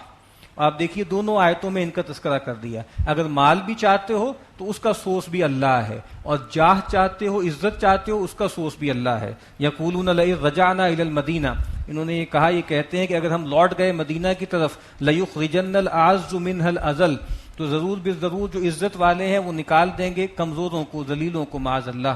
وَلِلَّهِ الْعِزَّةُ وَلِرَسُولِهِ وَلِلْمُؤْمِنِينَ, حالانکہ کل عزت اللہ کے لیے ہے, اس کے رسول کے لیے ہے اور اہل ایمان کے لیے ہے. وَلَكِنَّ الْمُنَافِقِينَ لَا يَعْلَمُونَ, لیکن منافقین جانتے نہیں. یا ایھا الذین آمنوا لا تلھکم اموالکم ولا اولادکم عن ذکر اللہ. اب چونکہ نفاق کا تذکرہ ہو رہا ہے تو نفاق کے حوالے سے ایک تدبیر ایسی ہے کہ انسان اگر کر لے تو اس کو کہا جاتا ہے نا پریونٹیو, کہ بھائی پھر وہ بیماری لاحق ہی نہیں ہوگی, وہ اللہ کی یاد ہے. اور ایک کیوریٹو ہوتی ہے کہ بیماری لاحق ہو گئی ہے تو اب کیا کرنا ہے, تو پھر وہ انفاق ہے. تو کہا کہ اللہ کو یاد رکھو, اگر اللہ کو یاد رکھو گے تو تمہیں یہ نفاق کا مرض لاحق ہی نہیں ہوگا. یا ایھا الذین آمنوا لا تلھکم اموالکم ولا اولادکم عن ذکر اللہ, اے وہ لوگوں جو ایمان کے دعوے دار ہو, تمہارے مال اور تمہاری اولادیں تمہیں اللہ کی یاد سے غافل نہ کریں. ومن یفعل ذلک فاولئک هم الخاسرون, اور جو کوئی یہ کرے گا تو یہی لوگ خسارہ پانے والوں میں سے ہیں. وانفقوا مما رزقناکم من قبل ان یأتی احدکم الموت, اور خرچ کرو اس سے پہلے, اور جو خرچ کرو اس میں سے جو ہم نے تمہیں رزق دیا ہے اس سے پہلے, ان یأتی احدکم الموت, کہ آ جائے تم میں سے کسی کی موت. فیقول ربی لولا اخرتنی الی اجل قریب, اور پھر کہے وہ شخص کہ اے رب کیوں نہیں اگر تو مجھے مہلت دے دیتا ایک قریب کی مدت تک کے لیے, فاصدق واکن من الصالحین, تو میں خوب صدقہ و خیرات کروں اور ہو جاؤں نیکوکاروں میں سے. تو کہا کہ اس وقت جو تم یہ اس کا دھیان کرو گے تو آج کر لو. تو اگر نفاق کا مرض محسوس ہوتا ہے تو اس کا علاج کیا ہے, انفاق, اللہ کی راہ میں مال خرچ کرو. وَلَن يُؤَخِّرَ اللَّهُ نَفْسًا إِذَا جَاءَ أَجَلُهَا, اور اللہ تعالیٰ جب کسی نفس کا, کسی جان کی اجل, اس کی موت آ جاتی ہے, اللہ اس کو مؤخر نہیں کرتے. واللہ خبیر بما تعملون, اور جو کچھ تم عمل کرتے ہو اللہ اس سے باخبر ہے. سورۃ التغابن. بسم اللہ الرحمن الرحیم. یسبح للہ ما فی السماوات وما فی الارض لہ الملک ولہ الحمد وہو علی کل شیء قدیر. یہ سورت ساری کی ساری پہلے اللہ پر ایمان کا بیان ہے, آخرت پر ایمان کا بیان ہے, رسالت پر ایمان کا بیان ہے, پھر اس کی دعوت ہے, اور پھر اس کے بعد ایمان کے جو ثمرات ہیں جو اس کے برگ و باز انسان کی شخصیت میں ظاہر ہوتے ہیں اس کا بیان ہے. یسبح للہ ما فی السماوات وما فی الارض, پاکی بیان کرتی ہے اور کرتی رہے گی ہر وہ چیز جو آسمانوں میں ہے اور ہر وہ چیز جو زمین میں ہے. لہ الملک ولہ الحمد وہو علی کل شیء قدیر, اسی کا راج ہے, اسی کے لیے ساری تعریفیں ہیں اور وہ ہر چیز پر قادر ہے. هو الذی خلقکم, وہی ہے جس نے تمہیں پیدا کیا. فمنکم کافر ومنکم مؤمن, تم میں سے بعض وہ ہوتے ہیں جو ایمان لے آتے ہیں اور بعض وہ ہوتے ہیں جو انکار کر دیتے ہیں. واللہ بما تعملون بصیر, اور جو کچھ تم کر رہے ہو اللہ اس کو دیکھ رہا ہے. یعنی اللہ نے سب کو پیدا کیا, پھر اختیار دے دیا اپنی آزاد مرضی سے, فمن شاء فلیؤمن ومن شاء فلیکفر.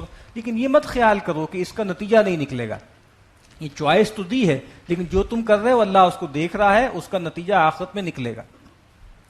خلق السماوات والارض بالحق وصورکم فاحسن صورکم وإلیہ المصیر, اس نے پیدا کیا آسمانوں اور زمین کو حق کے ساتھ اور تمہاری تصویر کشی کی تو کیا خوبصورت تصویر کشی کی، اور اسی کی طرف تمہیں لوٹ کے جانا ہے۔ یعلم ما فی السماوات والارض، وہ جانتا ہے جو کچھ کے آسمانوں میں ہے اور جو کچھ کے زمین میں ہے۔ ویعلم ما تسرون وما تعلنون، اور وہ جانتا ہے جو کچھ کہ تم چھپاتے ہو اور جو کچھ ظاہر کرتے ہو، جس کا اعلان کرتے ہو۔ واللہ علیم بذات الصدور، اور جو کچھ کے سینوں میں ہے اللہ تعالیٰ اس سے بھی واقف ہے۔ الم یاتکم نبأ الذین کفروا من قبل، کیا تم تک نہیں پہنچی خبر ان لوگوں کی جنہوں نے تم سے پہلے جو ہے انکار کیا۔ فذاقوا وبال امرہم، تو انہوں نے اپنے معاملات اپنے کاموں کا وبال چکھ لیا، جب رسولوں کا انکار کیا تو اللہ نے ان کو برباد کر دیا، ختم کر دیا۔ وَلَهُمْ عَذَابٌ علیم، اور وہ تو دنیا کا عذاب ہے، اصل میں جو آخرت کا دردناک عذاب ہے وہ تو آخرت میں ملے گا۔ ذَلِكَ بِأَنَّهُ كَانَتْ تَأْتِيهِمْ رُسُلُهُم بِالْبَيِّنَاتِ، یہ اس لیے ہے کہ جب آئے ان کے پاس ان کے رسول واضح نشانیاں لے کر، فقالو، تو انہوں نے کیا کہا، اب بشر یہدوننا، کیا ایک انسان ہمیں ہدایت دے گا؟ ہم پڑھتے آئے ہیں کہ تمام انبیاء کے جو مخاطبین تھے، جو چودھری تھے، انہوں نے کہا کہ کیا تم اپنے جیسے کسی بشر کی بات مانو گے؟ فکفروا، انہوں نے انکار کیا، وتولوا، اور روگردانی کی، واستغنى اللہ، تو اللہ نے بھی ان سے لاپرواہی برتی، بے پرواہی برتی، یعنی اللہ نے بھی یہ نہیں چاہا کہ پھر زبردستی کوئی نشانیاں دکھا کے ان کو جبراً حق کی طرف پھیر لے۔ انہوں نے کہا کہ ٹھیک ہے، تم اپنی آزاد مرضی سے انکار کرتے ہو تو انکار پر رہو۔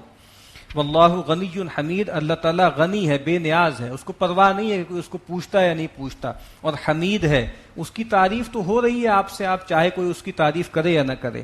زعم الذین کفروا ان لن یبعثوا، گمان کرتے ہیں وہ لوگ جنہوں نے کفر کیا کہ ان کو ہرگز اٹھایا نہیں جائے گا۔ قل، اے نبی فرما دیجئے، بلا، کیوں نہیں، وربی، اور میرے رب کی قسم ہے، لتبعثن، تم سب کو ضرور اٹھا کھڑا کیا جائے گا، ثم لتنبؤن بما عملتم، اور پھر جو کچھ تم عمل کرتے رہے تمہیں جتلا دیا جائے گا۔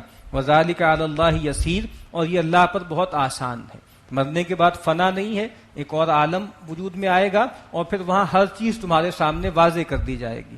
فآمنوا باللہ ورسولہ والنور الذی انزلنا، اب ایمان کی دعوت ہے، ایمان لاؤ اللہ پر، اس کے رسول پر، اور اس نور پر جو ہم نے نازل کیا، یعنی قرآن پر۔ قرآن پر ایمان لاؤ، اللہ پر ایمان لاؤ، رسول اللہ پر ایمان لاؤ۔ واللہ بما تعملون خبیر، اور جو کچھ تم عمل کرتے ہو اللہ اس سے باخبر ہے۔ یوم یجمعکم لیوم الجمع ذالک یوم التغابن، وہ دن کہ جس دن وہ تم سب کو جمع کرے گا وہ ہوگا اکٹھے ہونے کا دن، اور وہ دن ہوگا غبن کا۔ تغابن اصل میں کہتے ہیں کہ وہ دن ہے کہ جس دن معلوم ہو جائے کون ہارا، کون نقصان میں رہا، لیکن پھر اس کے ساتھ دوسرا پیر بھی ساتھ جوڑ لیتے ہیں کہ اس دن معلوم ہو جائے گا کہ کون ہارا اور کون جیتا۔ ٹھیک ہے، تو اصل وہ دن کہ جب ہار اور جیت کا فیصلہ ہوگا وہ آخرت کا دن ہے۔ دنیا میں یہ باتیں طے نہیں ہوتی، یہاں کوئی آدمی کامیاب ہے کوئی ناکام ہے اس سے کوئی فرق نہیں پڑتا، اصل کامیابی آخرت کی کامیابی ہے، اصل ناکامی آخرت کی ناکامی۔ وَمَن يُؤْمِن بِاللَّهِ وَيَعْمَلْ صَالِحًا يُكَفِّرْ عَنْهُ سَيِّئَاتِهِ وَيُدْخِلْهُ جَنَّاتٍ تَجْرِي مِن تَحْتِهَا الْأَنْهَارُ خَالِدِينَ فِيهَا أَبَدًا، اور جو کوئی بھی اللہ پر ایمان لایا، اس نے نیک اعمال کیے، تو اللہ تعالیٰ اس سے اس کی برائیاں ہٹا دیں گے، دور کر دیں گے، اور اس کو داخل کریں گے ایسے باغات میں جن کے دامن میں ندیاں بہتی ہوں گی، ان میں وہ ہمیشہ ہمیش رہیں گے۔ ذالک الفوز العظیم، یہی ہے بڑی کامیابی۔ اللہ تعالیٰ ہم سب کو یہ کامیابی عطا کرے۔ والذین کفروا وکذبوا بآیاتنا اولئک اصحاب النار خالدین فیہا، اس کے برعکس وہ لوگ جنہوں نے کفر کیا اور ہماری آیات کو جھٹلایا، یہ لوگ جہنمی ہیں، اس میں ہمیشہ ہمیش رہیں گے۔ وبئس المصیر، اور وہ بہت ہی بری جگہ ہے، بہت ہی برا ٹھکانہ ہے۔ ما اصاب من مصیبت الا باذن اللہ، نہیں پڑتی کوئی پڑھنے والی مگر اللہ کی اذن سے۔ ومن یؤمن باللہ یہدی قلبہ، اور جو اللہ پر ایمان لے آتا ہے اللہ اس کے دل کو راہ دکھا دیتے ہیں، یعنی جو اللہ کو مان لیتا ہے، اللہ پر اعتماد کرتا ہے، تو پھر جیسے بھی حالات اس پر آتے ہیں وہ صابر اور شاکر رہتا ہے۔ واللہ بکل شیء علیم، اور اللہ تعالیٰ ہر چیز کو جانتا ہے۔ وَأَطِیعُوا اللَّهَ وَأَطِیعُوا الرَّسُولَ، اطاعت کرو اللہ کی اور اطاعت کرو رسول کی۔ فَإِن تَوَلَّیْتُمْ فَإِنَّمَا عَلَىٰ رَسُولِنَا الْبَلَاغُ الْمُبِینُ، اور اگر تم نے روگردانی کی تو جان لو کہ ہمارے رسول کے ذمے تو صاف صاف پہنچا دینا ہے۔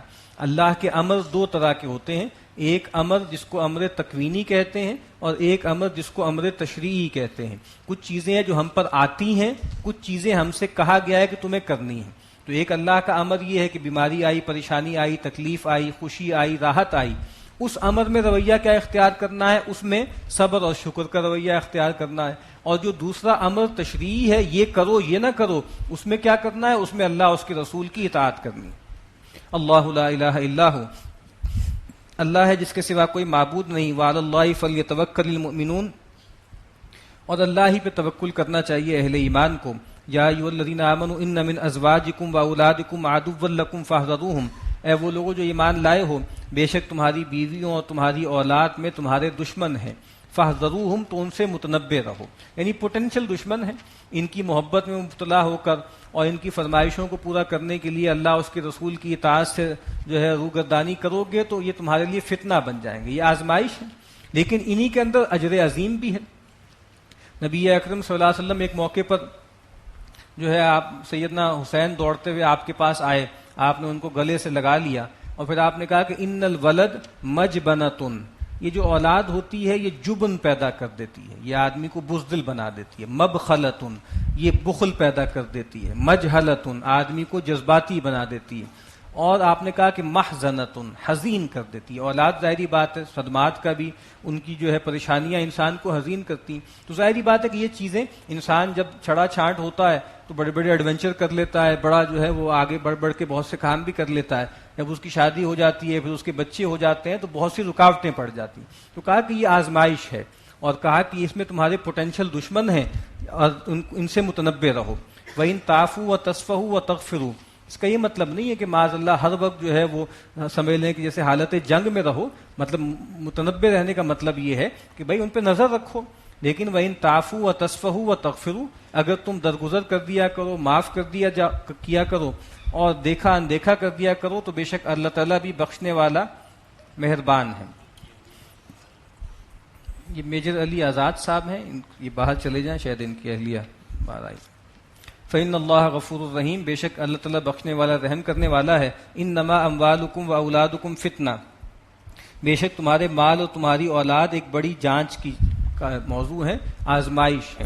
فتنہ کہتے ہیں کسوٹی کو، جس پہ پرکھ کے چیزوں کو دیکھا جاتا ہے کہ وہ چیز جو ہے وہ اصلی ہے یا نقلی ہے، تو کہا کہ اس پہ تمہیں جانچا جا رہا ہے۔ ہم نے پیچھے ابھی پڑھا تھا سورہ فتح میں کہ وہ منافقین بعد میں آئے، انہوں نے کہا کہ شغلتنا اموالنا واہلونا، ہمارے مال اور ہماری اولاد، ہمارے گھر والوں نے ہمیں مشغول کر دیا، تو کہا کہ دیکھتے رہو، اس میں تمہارے لیے آزمائش کا پہلو ہے، واللہ عندہ اجر عظیم، اور انہی کے ہاں اللہ تعالیٰ کے ہاں بہت بڑا اجر بھی ہے انہی کی نسبت سے، یعنی یہی اولاد ہے جو صدقہ جاریہ بن جاتی ہے، یہی مال ہے جو انسان کے لیے آخرت میں بڑے درجات کا جو ہے وہ ذریعہ بن جاتا ہے۔ فاتقوا اللہ ما استطعتم، تو اپنے بس پڑتے اللہ کا تقوی اختیار کرو۔ جب وہ پہلے حکم آیا سورہ بقرہ میں ہم نے پڑھا اتقوا اللہ حق تقاتہ، اللہ کا تقوی اختیار کرو جیسا کہ اس کے تقوی کا حق ہے، تو صحابہ لرز گئے کہ کون اللہ کے تقوی کا حق ادا کر سکتا ہے، پھر ان کو کنسول کرنے کے لیے یہ آیت آئی فاتقوا اللہ ما استطعتم، اللہ کا تقوی اختیار کرو اپنے بس پڑتے۔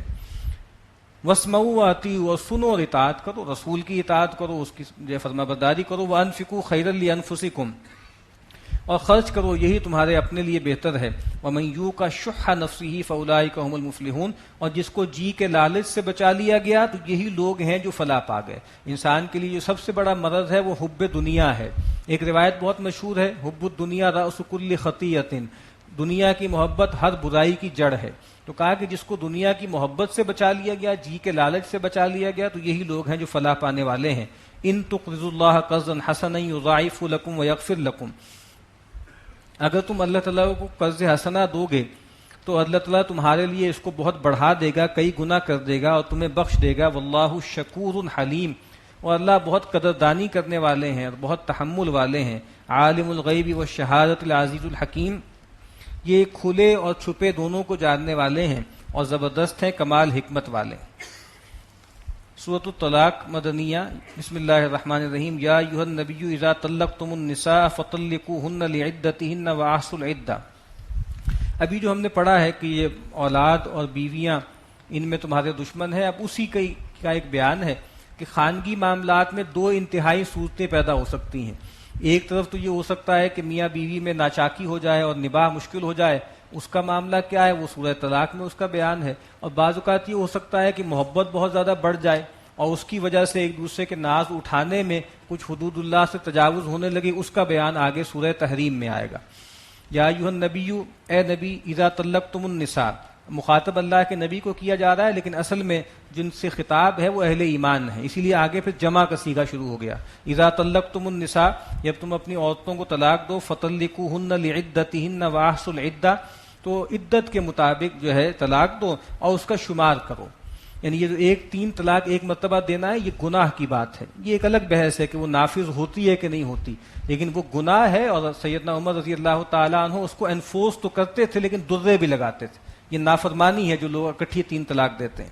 واتقوا اللہ ربکم، اللہ تعالیٰ کا تقوی اختیار کرو جو تمہارا رب ہے. لا تخرجوہن من بیوتہن، جو عدت کے دوران نہ تو تم ان کو ان کے گھروں سے نکالو، ولا یخرجن، اور نہ وہ خود نکلیں، الا یاتین بفاحشۃ مبینہ، ہاں مگر یہ کہ جو ان میں سے کسی کھلی بے حیائی کا ارتکاب کرے تو ہو سکتا ہے پھر سزا کے طور پہ ان کو نکال دو. وتلک حدود اللہ، اور اللہ کی حدود ہیں. ومن یتعدی حدود اللہ فقد ظلم نفسہ، اور جو اللہ کی حدود سے تجاوز کرتا ہے تو اس نے اپنی جان پہ ظلم کیا. لا تدری لعل اللہ یحدث بعد ذلک امرا، تمہیں معلوم نہیں، ہو سکتا ہے اللہ تعالیٰ اس کے بعد کوئی نئی صورت پیدا کر دے.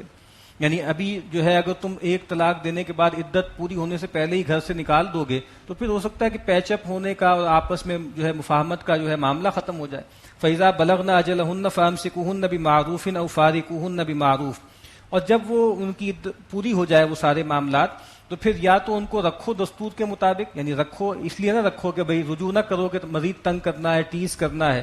او فارقوہن بمعروف، یا اگر ان سے علیحدگی بھی اختیار کرنی ہے تو وہ بھی اچھے طریقے سے، شریفانہ طریقے سے ہو. واشہدوا ذوی عدل منکم، اور بہتر یہ ہے کہ اپنے میں سے سکہ لوگوں کو، عادل لوگوں کو گواہ بنا لو.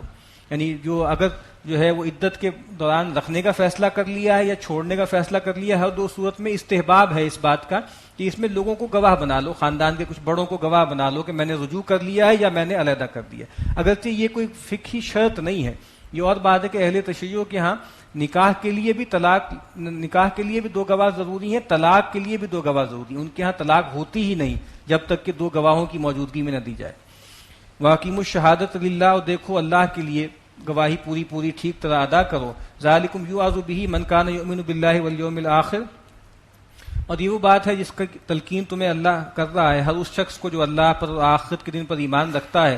ومن یتق اللہ یجعل لہ مخرجا ویرزقہ من حیث لا یحتسب، اور جو اللہ کا تقوی اختیار کرتا ہے اللہ تعالیٰ اس کے لیے راہ نکال دیتے ہیں، اس کے لیے کسی ایگزٹ کا بندوبست کر دیتے ہیں اور وہاں سے اس کو رزق دیتے ہیں جہاں سے اس کو گمان بھی نہیں ہوتا.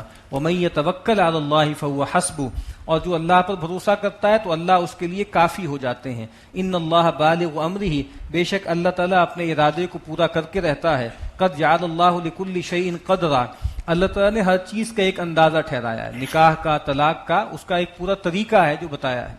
واللائی یئسن من المحیض من نسائکم ان ارتبتم فعدتہن 3 اشہر واللائی لم یحض. اب وہ عورتیں کہ جو نا امید ہو چکی ہیں، جن کو حیض نہیں آتے تمہاری عورتوں میں سے، اگر تمہیں شبہ رہ گیا ہے استبراء رحم کے حوالے سے تو ان کی مدت جو ہے، عدت جو ہے وہ 3 ماہ تک ہے. اور ایسی ہی ان خواتین کی عدت بھی جن کو حیض نہیں آتے. وَأُولَاتُ الْأَحْمَالِ أَجَلُهُنَّ أَن يَضَعْنَ حَمْلَهُنَّ، اور جو حمل والیاں ہیں ان کی عدت جو ہے اس وقت تک ہے جب وہ بچہ جن دیں. یعنی چاہے شوہر فوت ہو جائے، چاہے طلاق دی جائے، تو چاہے وہ جو ہے 2 دن بعد بچہ پیدا ہو جائے، چاہے 8 مہینے بعد پیدا ہو جائے، وہی ان کی عدت کا پورا ٹائم ہے. وَمَن يَتَّقِ اللَّهَ يَجْعَل لَّهُ مِنْ أَمْرِهِ يُسْرًا، اور جو اللہ کا تقوی اختیار کرتا ہے اللہ تعالیٰ اس کے لیے اس کے معاملے میں آسانی پیدا کرتے ہیں. ذَلِكَ أَمْرُ اللَّهِ أَنزَلَهُ إِلَيْكُمْ، اور یہ اللہ کا حکم ہے، اللہ کا فیصلہ ہے جو تمہارے لیے وہ اتارتا ہے. وَمَن يَتَّقِ اللَّهَ يُكَفِّرْ عَنْهُ سَيِّئَاتِهِ وَيُعْظِمْ لَهُ أَجْرًا، اور جو اللہ کا تقوی اختیار کرتا ہے اللہ تعالیٰ اس سے اس کی برائیوں کو دور کر دیتے ہیں اور اس کو بڑا اجر عطا کرتے ہیں. اسکنوہن من حیث سکنتم من وجدکم، کہا کہ عدت کے دوران ان کو سکونت دو، ان کو رہائش دو جہاں تم اپنی استطاعت کے مطابق جس طرح تم رہتے ہو ویسے ان کو رکھو. ولا تضاروہن لتضیقوا علیہن، اور دیکھو ان کو اذیت نہ دو تاکہ ان پر معاملات کو تنگ کرو. یعنی جس طرح تم رہتے ہو، ایک جو ہے ریسپیکٹیبل زندگی گزارتے ہو، ویسی ہی رہائش ان کے لیے بھی رکھو. وَإِن كُنَّ اولات حمل فانفقوا علیہن حتی یضعن حملہن، اور چاہے طلاق ہو چکی، میچور بھی ہو چکی، تو کہا کہ اگر جو ہے وہ حمل والیاں ہیں تو ان پہ خرچ کرتے رہو یہاں تک کہ وہ بچہ جن نہ دیں. یعنی بچہ ہونے تک نان نفقہ سکنا جو ہے وہ ذمے ہے شوہر کے. فَإِنْ أَرْضَعْنَ لَكُمْ، اور اب اس کے بعد اگر تم چاہتے ہو کہ تمہارے بچے کو وہ دودھ بھی پلائیں، فَآتُوهُنَّ أُجُورَهُنَّ، تو ان کو ان کا افزانہ دو، ان کو معاوضہ دو، وَأْتَمِرُوا بَيْنَكُمْ بِمَعْرُوف، اور آپس میں جو ہے وہ صلاح کر لو، دستور کے مطابق قرارداد کر لو، وَإِنْ تَعَاسَرْتُمْ، اور اگر تم تنگی محسوس کرو، زحمت محسوس کرو، فَسَتُرْضِعُ لَهُ أُخْرَىٰ، تو پھر تمہارے لیے کوئی اور عورت جو ہے، کوئی دایا جو ہے اس کو پلائے دودھ۔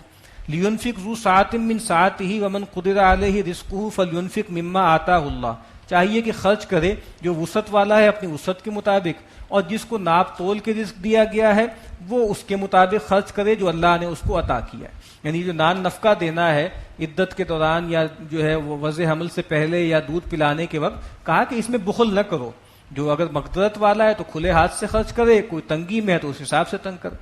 لا یکلف اللہ نفسا الا ما آتاہا، اب ایک اصولی بات بتا دی کہ اللہ تعالیٰ کسی جان کو مکلف نہیں ٹھہراتے مگر اس کی اپنی جو اللہ نے اس کو دیا ہے اس کے مطابق۔ سیجعل اللہ بعد عسر یسرا، ان قریب اللہ تعالیٰ تنگی کے بعد آسانی پیدا کر دے گا۔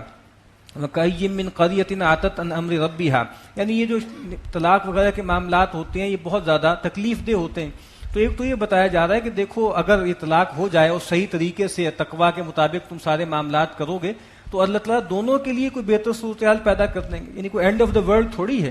اگر تم نے اللہ کی حدود کی پاسداری کی ہے تو اس کے بعد دونوں کے لیے ہو سکتا ہے کہ اللہ تعالیٰ کوئی بہتر صورتحال پیدا کر دے۔ وَكَأَيٍّ مِّن قَرْيَةٍ عَتَتْ عَنْ أَمْرِ رَبِّهَا وَرُسُلِهِ فَحَاسَبْنَاهَا حِسَابًا شَدِيدًا وَعَذَّبْنَاهَا عَذَابًا نُكْرًا، اور کتنی ہی بستیاں ہیں جنہوں نے اپنے رب کے حکم سے سرتابی کی، سرکشی کی، اور اس کے رسولوں کی بات نہ مانی، تو ہم نے ان کو شدید ان کا محاسبہ کیا، شدید پکڑ کی، اور ہم نے ان کو عذاب دیا، ایک بہت بڑا عذاب، ایسا انجام ان کو کیا جو نامرادی والا تھا۔ فذاقت وبال امرها، تو انہوں نے اپنے معاملات، اپنے کاموں کا وبال چکھ لیا۔ وکان عاقبۃ امرها خسرا، اور ان کے کاموں کا انجام نامرادی پر منتج ہوا۔ اعد اللہ لهم عذابا شدیدا، اللہ تعالیٰ نے ان کے لیے شدید عذاب تیار کر رکھا ہے۔ فاتقوا اللہ یا اولی الالباب، تو اللہ کا تقوی اختیار کرو اے عقل والو۔ الذین آمنوا قد انزل اللہ الیکم ذکرا، وہ لوگ کہ جو ایمان لائیں اللہ تعالیٰ نے تمہارے لیے نصیحت نازل کی ہے۔ وہ نصیحت کیا ہے، اس کا پیکج کیا ہے؟ رسول یتلو علیکم آیات اللہ مبینات، ایک رسول ہیں جو تم پر اللہ کی واضح آیات تلاوت کرتے ہیں۔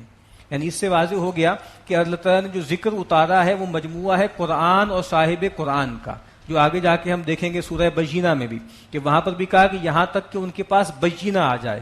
بینہ کیا ہے؟ رسول من اللہ یتلو صحفا مطہرہ، اللہ کے رسول ہیں جو کھلے کھلے صحیفے جو ہیں پڑھتے آ رہے ہیں، پاکیزہ صحیفے پڑھ رہے ہیں۔ ہمارے ہاں بہت سے اسباب سے یہ ہوا کہ لوگوں نے قرآن مجید پر بہت فوکس کیا، اور ضرورت بھی تھی اس کی، قرآن مجید جو ہے وہ بہت سائیڈ لائن پہ چلا گیا تھا، تو قرآن مجید پر بہت زور دیا گیا، اس کی اہمیت کو زور دیا گیا، لیکن جتنی اہمیت قرآن مجید کی ہے اتنی ہی اہمیت رسول اللہ صلی اللہ علیہ وسلم کی بھی ہے۔ تو کوئی تبدیلی نہ ہمارے باطن میں آ سکتی ہے نہ ہمارے خارج میں آ سکتی ہے جب تک کہ قرآن اور صاحب قرآن دونوں کو مضبوطی سے نہ پکڑا جائے۔ کسی ایک عنصر کو بھی چھوڑ دیں گے تو کوئی کامیابی نہیں ہو سکتی، نہ دنیا میں نہ آخرت میں۔ لیخرج الذین آمنوا وعملوا الصالحات من الظلمات الی النور، یہ کس لیے نازل کی اللہ نے آیات؟ تاکہ اہل ایمان کو وہ نکالے، ان لوگوں کو جو ایمان اور نیک اعمال کرتے ہیں، اندھیروں سے نور کی طرف۔ ومن یؤمن باللہ ویعمل صالحا یدخلہ جنات تجری من تحتها الانہار خالدین فیہا ابدا، اور جو کوئی بھی اللہ پر ایمان لایا، اس نے نیک اعمال کیے، تو اللہ ان کو داخل کرے گا ایسے باغات میں جن کے دامن میں ندیاں بہتی ہوں گی، خالدین فیہا ابدا، وہ اس میں ہمیشہ ہمیش رہیں گے۔ قد احسن اللہ لہ رزقا، بے شک اللہ تعالیٰ نے بہت ہی خوبصورت، بہت ہی عمدہ روزی ان کو دی۔ اللہ الذی خلق سبع سماوات ومن الارض مثلہن، اللہ ہی ہے جس نے 7 آسمان پیدا کیے اور زمینیں بھی اتنی ہی پیدا کی۔ مثلہن کا ایک ترجمہ تو یہ کہ جتنے آسمان پیدا کیے اتنی زمینیں پیدا کی۔ اب ظاہر بات ہے نہ 7 آسمانوں کی حقیقت تک ہم ابھی پہنچے ہیں، نہ 7 زمینوں تک پہنچے ہیں۔ اور کچھ لوگ یہ کہتے ہیں کہ مثلہن کا مطلب یہ نہیں ہے کہ 7 کا عدد کامن ہے، کہا کہ اس اللہ نے 7 آسمان پیدا کیے اور اسی طریقے سے اللہ نے زمین بھی پیدا کی۔ یتنزل الامر بینہن، اور وہ انہی آسمانوں اور زمینوں میں اپنا امر نازل کرتا ہے، ان کا جو حکم ہے، ان کے ذمے جو کام ہے وہ اتارتا ہے۔ لتعلموا ان اللہ علی کل شیء قدیر، تاکہ تم جان لو کہ اللہ تعالیٰ ہر چیز پر قدرت رکھتا ہے، وَأَنَّ اللَّهَ قَدْ أَحَاطَ بِكُلِّ شَيْءٍ عِلْمًا، اور بے شک اللہ تعالیٰ کا جو علم ہے اس نے ہر چیز کا احاطہ کر لیا۔ سورۃ التحریم، بسم اللہ الرحمن الرحیم، یا ایھا النبی لم تحرم ما احل اللہ لک، یہ اب دوسری انتہا ہے۔ ایک معاملہ تو یہ ہے کہ ناچاکی پیدا ہو جائے یہاں تک کہ طلاق کی نوبت آ جائے، اور دوسری یہ ہے کہ محبت اتنی بڑھ جائے کہ بعض اوقات اس میں اللہ کی حدود کچھ پامال ہونے لگیں۔ اب اس کے شروع میں ایک واقعہ ہے کہ نبی اکرم صلی اللہ علیہ وسلم نے کسی حلال چیز کو کھانے سے کے بارے میں کہا کہ میں اس کو اپنے اوپر حرام ٹھہراتا ہوں۔ وہ واقعہ بھی روایات میں آیا ہے، ایک سے زیادہ واقعات ہیں، لیکن جو زیادہ عام طور پہ معروف ہے وہ واقعہ یہ ہے کہ رسول اللہ صلی اللہ علیہ وسلم کا معمول تھا تمام اپنی ازواج کے ہاں چکر لگانے کا، تو سیدہ زینب کے ہاں کچھ دیر زیادہ لگنے لگ گئی، تو باقی ازواج نے پتہ کیا تو معلوم ہوا کہ ان کے ہاں کچھ شہد آیا ہوا ہے جو اللہ کے نبی کو مرغوب ہے، تو وہاں پہ وہ شربت پیتے ہیں تو وہاں کچھ دیر زیادہ لگ جاتی ہے۔ تو وہاں پہ سیدہ حفصہ نے کہا کہ بھئی ہم، سیدہ عائشہ سے بھی کہا کہ بھئی ہم ایسا کرتے ہیں جب اللہ کے نبی آپ کے پاس آئیں تو آپ کہیے کہ آپ کے منہ سے تو باس آ رہی ہے، مغافیر ایک خاص طرح کی بوٹی ہوتی ہے کہ اس سے بھی جو ہے وہ شہد کی مکھیاں جو ہے وہ شہد چوستی ہیں، تو اس میں خاص طرح کی اسمیل ہوتی ہے۔ تو دونوں نے طے کر لیا کہ ہم دونوں اس طرح کہیں گے۔ تو رسول اللہ صلی اللہ علیہ وسلم، ظاہری بات ہے ان کے اندر جو جمالیاتی حص ہوتی ہے اور جو نزاکت کا، لطافت کا احساس ہوتا ہے، تو آپ نے کہا کہ پھر اگر ایسی بات ہے تو میں آئندہ جو ہے پھر اس کو نہیں پیوں گا، یعنی اس شربت کو یا اس شہد کو نہیں پیوں گا، ان کی تعلیف کے لیے۔ لیکن آپ نے کہا تھا کہ میں نہیں پیوں گا، اس کو قسم بھی کھا لی، لیکن چونکہ آپ اللہ کے رسول تھے اور ہو سکتا تھا کہ اگر آپ کی یہ بات مشہور ہو جاتی تو وہ چیز حرام ہی ہو جاتی، جیسے ہوا ہے کہ سیدنا یعقوب علیہ السلام نے اپنی طبعی کراہت کی وجہ سے اونٹ کا گوشت نہیں کھاتے تھے، تو بنی اسرائیل نے اس کو اپنے اوپر حرامی قرار دے دیا۔ تو شروع میں اس واقعے کی طرف اشارہ ہے، یا ایھا النبی لم تحرم ما احل اللہ لک، اے نبی آپ کیوں حرام ٹھہراتے ہیں اس کو جو اللہ نے آپ کے لیے حلال کیا ہے، تب تغی مرضات ازواجک، آپ اپنی بیویوں کی رضا جوئی چاہتے ہیں، واللہ غفور الرحیم، اللہ بخشنے والا رحم کرنے والا ہے، قد فرض اللہ لکم تحلۃ ایمانکم، اللہ تعالیٰ نے آپ پہ لازم کر دیا ہے کہ آپ اپنی ان قسموں کو کھولیں، اس کا کفارہ ادا کریں، اور آپ نے ادا کیا، جو سورہ مائدہ میں اس کا کفارہ ہے ایک غلام آپ نے آزاد کیا، واللہ مولاکم، اور اللہ آپ کا مولا ہے، وہو العلیم الحکیم، اور وہ علم والا حکمت والا ہے۔ اب اس کے بعد ایک اور واقعہ ہے، وہ کہ اللہ کے نبی نے اپنی ایک زوجہ کو کوئی بات بتائی راز کی، وہ سیدہ حفصہ تھیں، انہوں نے وہ بات سیدہ عائشہ کو بتا دی، پھر رسول اللہ صلی اللہ علیہ وسلم کو اللہ تعالیٰ نے باخبر کر دیا کہ آپ کا یہ راز جو ہے وہ فاش ہو چکا ہے۔ تو آپ نے سیدہ حفصہ سے جب پوچھا، کچھ بات بتائی کچھ نہیں بتائی، تو انہوں نے تھوڑے ناز سے کہا کہ آپ کو کس نے بتایا ہے، یعنی خیال ہوا کہ شاید سیدہ عائشہ ہی نے بتا دیا ہے یا کیا ہے، تو آپ نے کہا مجھے اللہ نے بتایا ہے، اور پھر کہا کہ پھر تم گٹھ جوڑ نہ کرو، تم اس طرح اللہ کے نبی صلی اللہ علیہ وسلم کے خلاف جو ہے ناز کا معاملہ نہ کرو، اگر اللہ تعالیٰ کے نبی تمہیں چھوڑ دیں گے تو بہت اور عورتیں ہیں، اللہ تعالیٰ ان کو اللہ کے نبی کے نکاح میں دے دیں گے۔ اس واقعے کی طرف اشارہ ہے۔ اب یا تو یہی معاملہ تھا، یہ جو انہوں نے آپس میں ایکا کیا تھا کہ بھئی ہم یہ کہیں گے کہ یہ مغافیر کی جو ہے وہ ہے، اور اللہ کے نبی نے طے کر لیا تھا کہ میں اس کو نہیں استعمال کروں گا۔ وَإِذْ أَسَرَّ النَّبِيُّ إِلَىٰ بَعْضِ أَزْوَاجِهِ حَدِيثًا، اور جب نبی نے اپنی بیویوں میں سے کسی سے کوئی بات جو ہے رازداری سے کہی، فَلَمَّا نَبَّأَتْ بِهِ، تو جب اس نے اس کا اظہار کر دیا، کسی اور زوجہ کو بتا دیا، وَأَظْهَرَهُ اللَّهُ عَلَيْهِ، اور اللہ تعالیٰ نے اپنے نبی پر یہ بات کھول دی کہ آپ کا راز نہیں رہا بلکہ افشا ہو چکا ہے، عَرَّفَ بَعْضَهُ وَأَعْرَضَ عَن بَعْضٍ، تو اللہ کے نبی نے اشاروں کنایوں میں ان پہ واضح کر دیا، کچھ بتا دیا کچھ چھپا لیا کہ بھئی تم نے میرا راز نہیں رکھا اور اس کو افشا کر دیا ہے۔ فلما نبأها به، تو جب اللہ کے نبی نے ان کو بتایا نا کہ تم نے اس طریقے سے لیک کر دیا ہے معاملے کو، قالت من انباک ھذا، تو انہوں نے ناز سے کہا کہ آپ کو کس نے بتایا؟ قال نبأنی العلیم الخبیر، کہا کہ مجھے اس اللہ نے بتایا ہے کہ جو علم والا اور باخبر ہے۔ ان تتوبا الی اللہ فقد صغت قلوبکما، اگر تم رجوع کرو اللہ کی طرف، توبہ کرو اپنی اس غلطی پر، تو تمہارے دل تو جھک ہی چکے ہیں۔ وَإِن تَظَاهَرَا عَلَيْهِ، اور اگر تم دونوں نے کوئی چڑھائی کی، کوئی محاذرائی کر لی، ہمارے رسول کے خلاف کوئی محاذ بنا لیا، فإن اللہ هو مولاه وجبریل وصالح المؤمنین، تو بے شک اللہ تعالیٰ ان کا مولا ہے، اور جبریل اور تمام نیک اہل ایمان ان کے مولا ہیں، ان کو ضرورت نہیں ہے تمہاری۔ والملائکۃ بعد ذلک ظہیر، اور پھر اس کے بعد فرشتے ان کے پشتیبان ہیں، ان کے مددگار ہیں۔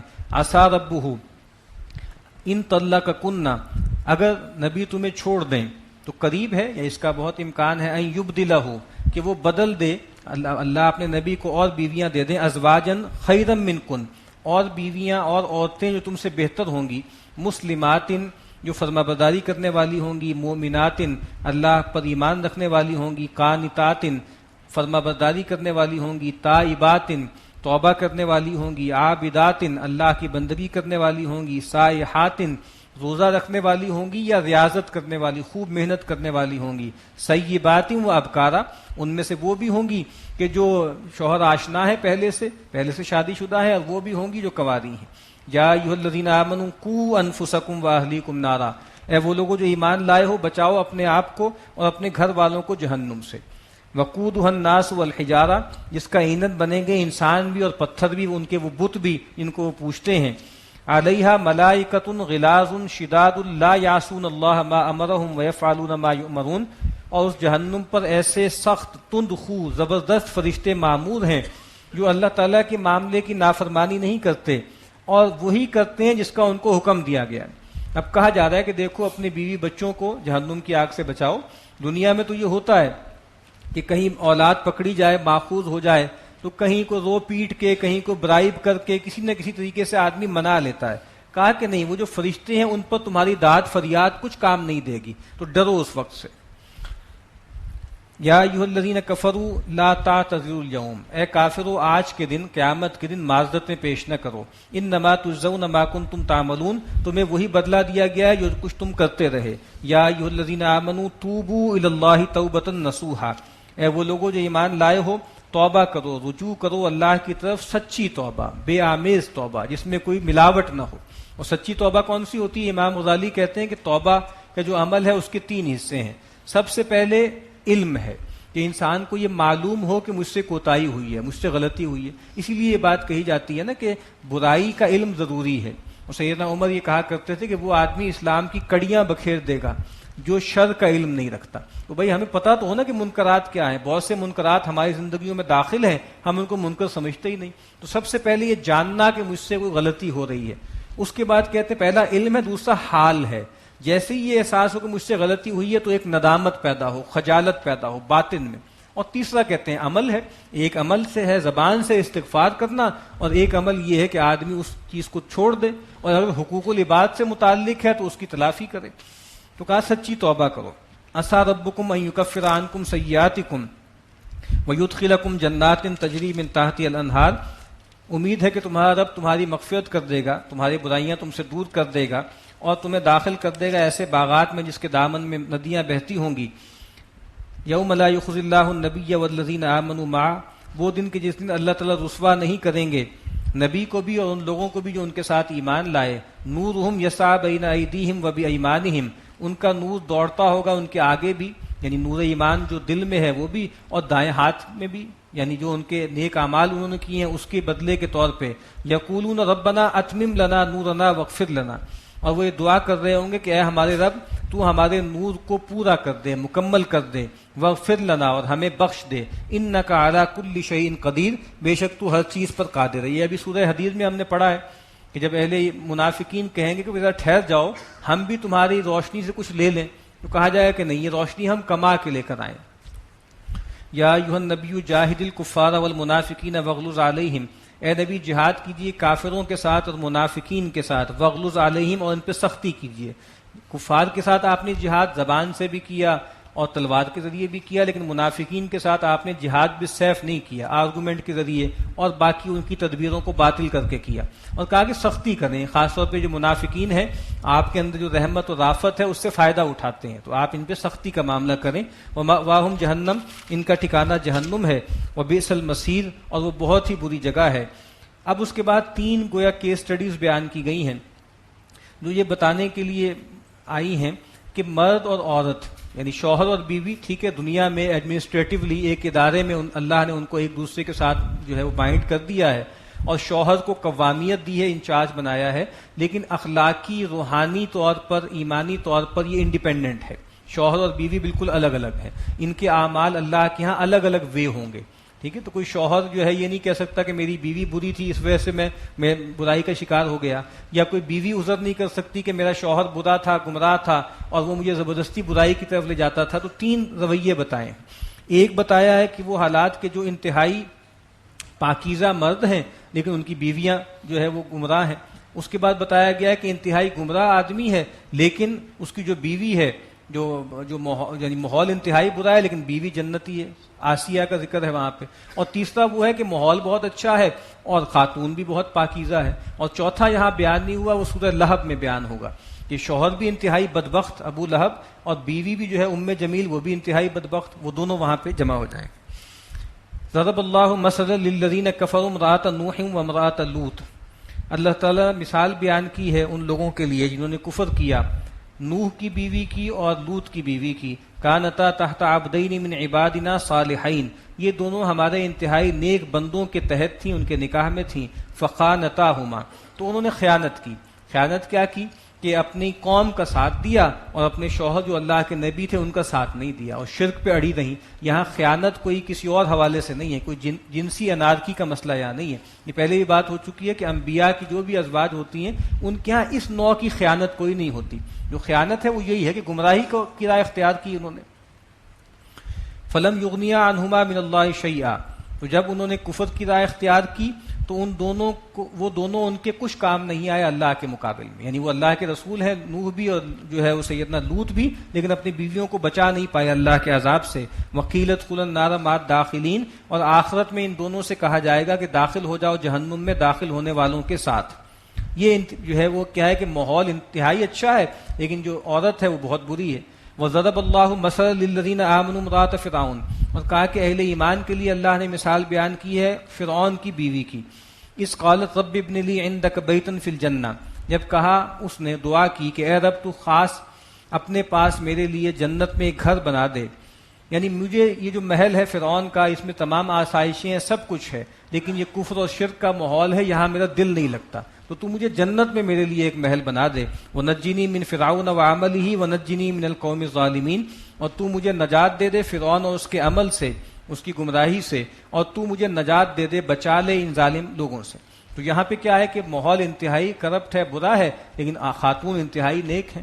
اللہ کے نبی نے فرمایا کمل من الرجال کثیر ولم یکمل من النساء، کہا کہ مردوں میں تو بہت سے کامل ہوئے ہیں لیکن عورتوں میں کم کامل ہوئی ہیں. ان میں ایک آپ نے کہا، ایک آپ نے فرمایا کہ آسیہ تو امرات فرعون، ایک آپ نے کہا کہ جو آسیہ ہے جو فرعون کی بیوی ہے، اور دوسرا آپ نے کہا کہ مریم بنت عمران اور مریم بنت عمران. اور پھر آپ نے فرمایا کہ فضل عائشہ علی النساء کا فضل السرید علی سائر الطعام، اور عائشہ کو تو تمام عورتوں پر ایسی فضیلت حاصل ہے جیسے سرید کو باقی تمام کھانوں میں، یعنی ان کے ہاں جو سرید کھانا تھا وہ بہت مقبول تھا اور معروف تھا.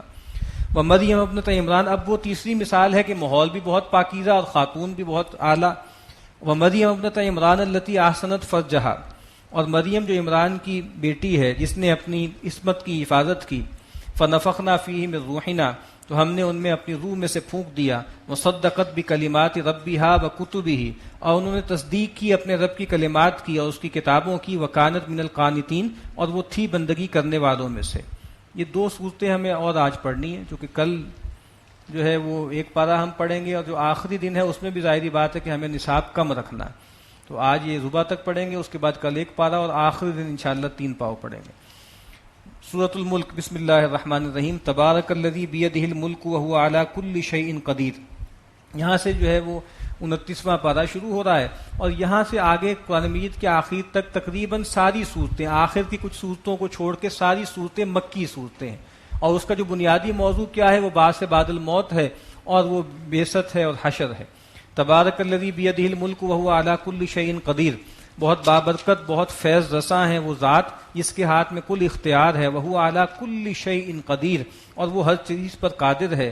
الذی خلق الموت والحیات لیبلوکم ایکم احسن عملا، وہی ہے جس نے موت اور زندگی کو پیدا کیا تاکہ تمہیں جانچے کہ تم میں سے کون اچھے عمل کرتا ہے. تو موت جو ہے وہ عدم کا نام نہیں ہے. اللہ تعالیٰ نے زندگی کو بھی پیدا کیا ہے، موت کو بھی پیدا کیا ہے. زندگی بھی اللہ کی مخلوق ہے، موت بھی اللہ کی مخلوق ہے. اسی لیے اس کو سمبولیکلی لایا جائے گا حشر میں، ایک مینڈھے کی شکل میں اس کو ذبح کر دیا جائے گا. اور یہ سب کیوں کیا ہے؟ تاکہ دیکھے کہ تم میں سے کون اچھے عمل کرتا ہے. فضیل ابن عیاض علیہ رحمہ سے پوچھا گیا کہ اس کا مطلب کیا ہے؟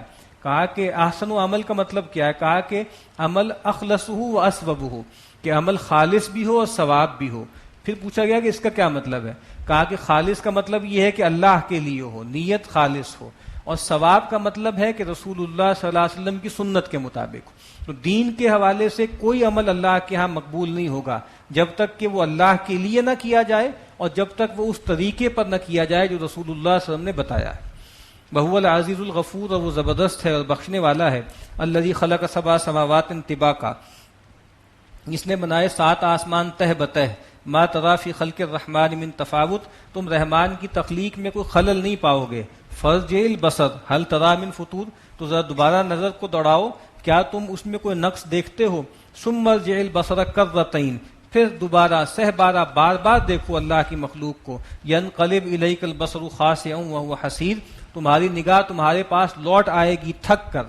وَلَقَدْ زَيَّنَّا السَّمَاءَ الدُّنْيَا بِمَصَابِيحَ، اور ہم نے مزین کیا سمائے دنیا کو چراغوں سے، ستاروں سے. وَجَعَلْنَاهَا رُجُومًا لِلشَّيَاطِينِ، اور ہم نے ان کو بنایا ہے پھینکنے کے لیے، سنسار کرنے کے لیے شیاطین کو. یہ ہم پہلے کہہ چکے ہیں کہ انہی شہاب ثاقب جو ہیں انہی ستاروں کو داغ دیا جاتا ہے جنات پر.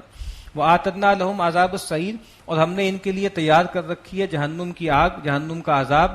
وَلِلَّذِينَ كَفَرُوا بِرَبِّهِمْ عَذَابُ جَهَنَّمَ، اسی طریقے سے وہ لوگ جنہوں نے اپنے رب کا انکار کیا ان کے لیے جہنم کا عذاب ہے. وَبِئْسَ الْمَصِيرُ، اور وہ بہت ہی برا ٹھکانہ ہے. اذا القوا فیہا سمعوا لہا شہیقا وہی تفور، جب وہ اس جہنم میں ڈالے جائیں گے تو وہ سنیں گے اس کا دھاڑنا اور اس کا جوش مارنا. تکاد تمیز من الغیظ، قریب ہوگی کہ جیسے وہ پھٹ پڑے غیظ سے، یعنی اس کو بھی غیظ ہے، اس کو بھی غضب ہے کہ یہ کیسے لوگ تھے کہ اللہ کی نافرمانی کی، اللہ کے رسولوں کا انکار کیا. کلما القی فیہا فوج، جب بھی اس میں کوئی جماعت ڈالی جائے گی جہنمیوں کی، سألہم خزنتہا، تو جہنم کے داروغے اس سے پوچھیں گے الم یاتکم نذیر، کیا تمہارے پاس کوئی خبردار کرنے والا نہیں آیا؟ تم اس حال کو کیسے پہنچے؟ کیا بے خبری میں مارے گئے؟ قالوا بلا، وہ کہیں گے کیوں نہیں، آیا تھا. قد جاءنا نذیر، ہمارے پاس خبردار کرنے والا آیا تھا. فکذبنا، لیکن ہم نے اس کو جھٹلا دیا. وقلنا ما نزل اللہ من شیء، اور ہم نے کہا کہ اللہ نے کچھ بھی نہیں اتارا. ان انتم الا فی ضلال کبیر، تم تو پڑے ہوئے ہو کھلی گمراہی میں. وقالوا لو كنا نسمع او نعقل ما كنا فی اصحاب السعیر، انہوں نے کہا کہ اگر ہم سن لیتے یا عقل سے کام لیتے تو ہم جہنمی نہ ہوتے. ایک ایمان عقلی ہوتا ہے جو انسان کے اندر انگرینڈ ہے، جو فطرت کی آواز ہے، اسی کو سن لیتے تو چلو اگر وہ کرپٹ ہو گئی تھی تو کان کھلے رکھتے، ایمان سمعی پیغمبروں کی باتوں پہ یقین کر لیتے، ان کو سن لیتے. فاعترفوا بذنبہم، اس موقع پر اپنی کوتاہیوں کا، اپنے گناہوں کا وہ اعتراف کریں گے. فسحقا لاصحاب السعیر، تو لعنت ہو جہنم والوں کو. اس وقت کا اعتراف کام نہیں دے گا. ان الذین یخشون ربہم بالغیب لہم مغفرۃ واجر کبیر، کامیابی کس کے لیے ہے؟ وہ لوگ کہ جو بن دیکھے غیب میں رہتے ہوئے اپنے رب کی خشیت اختیار کریں گے، ان کے لیے مغفرت ہے اور بہت بڑا اجر ہے. یہ جو اعتراف کر رہے ہیں تو شہود میں کر رہے ہیں نا، تو شہود میں ماننا کام نہیں دیتا. وَأَسِرُّوا قَوْلَكُمْ أَوِ اجْهَرُوا بِهِ، اور چاہے تم چھپا کر کہو اپنی بات یا کھول کر بیان کرو. انہ علیم بذات الصدور، بے شک وہ جانتا ہے جو کچھ کے سینوں میں ہے.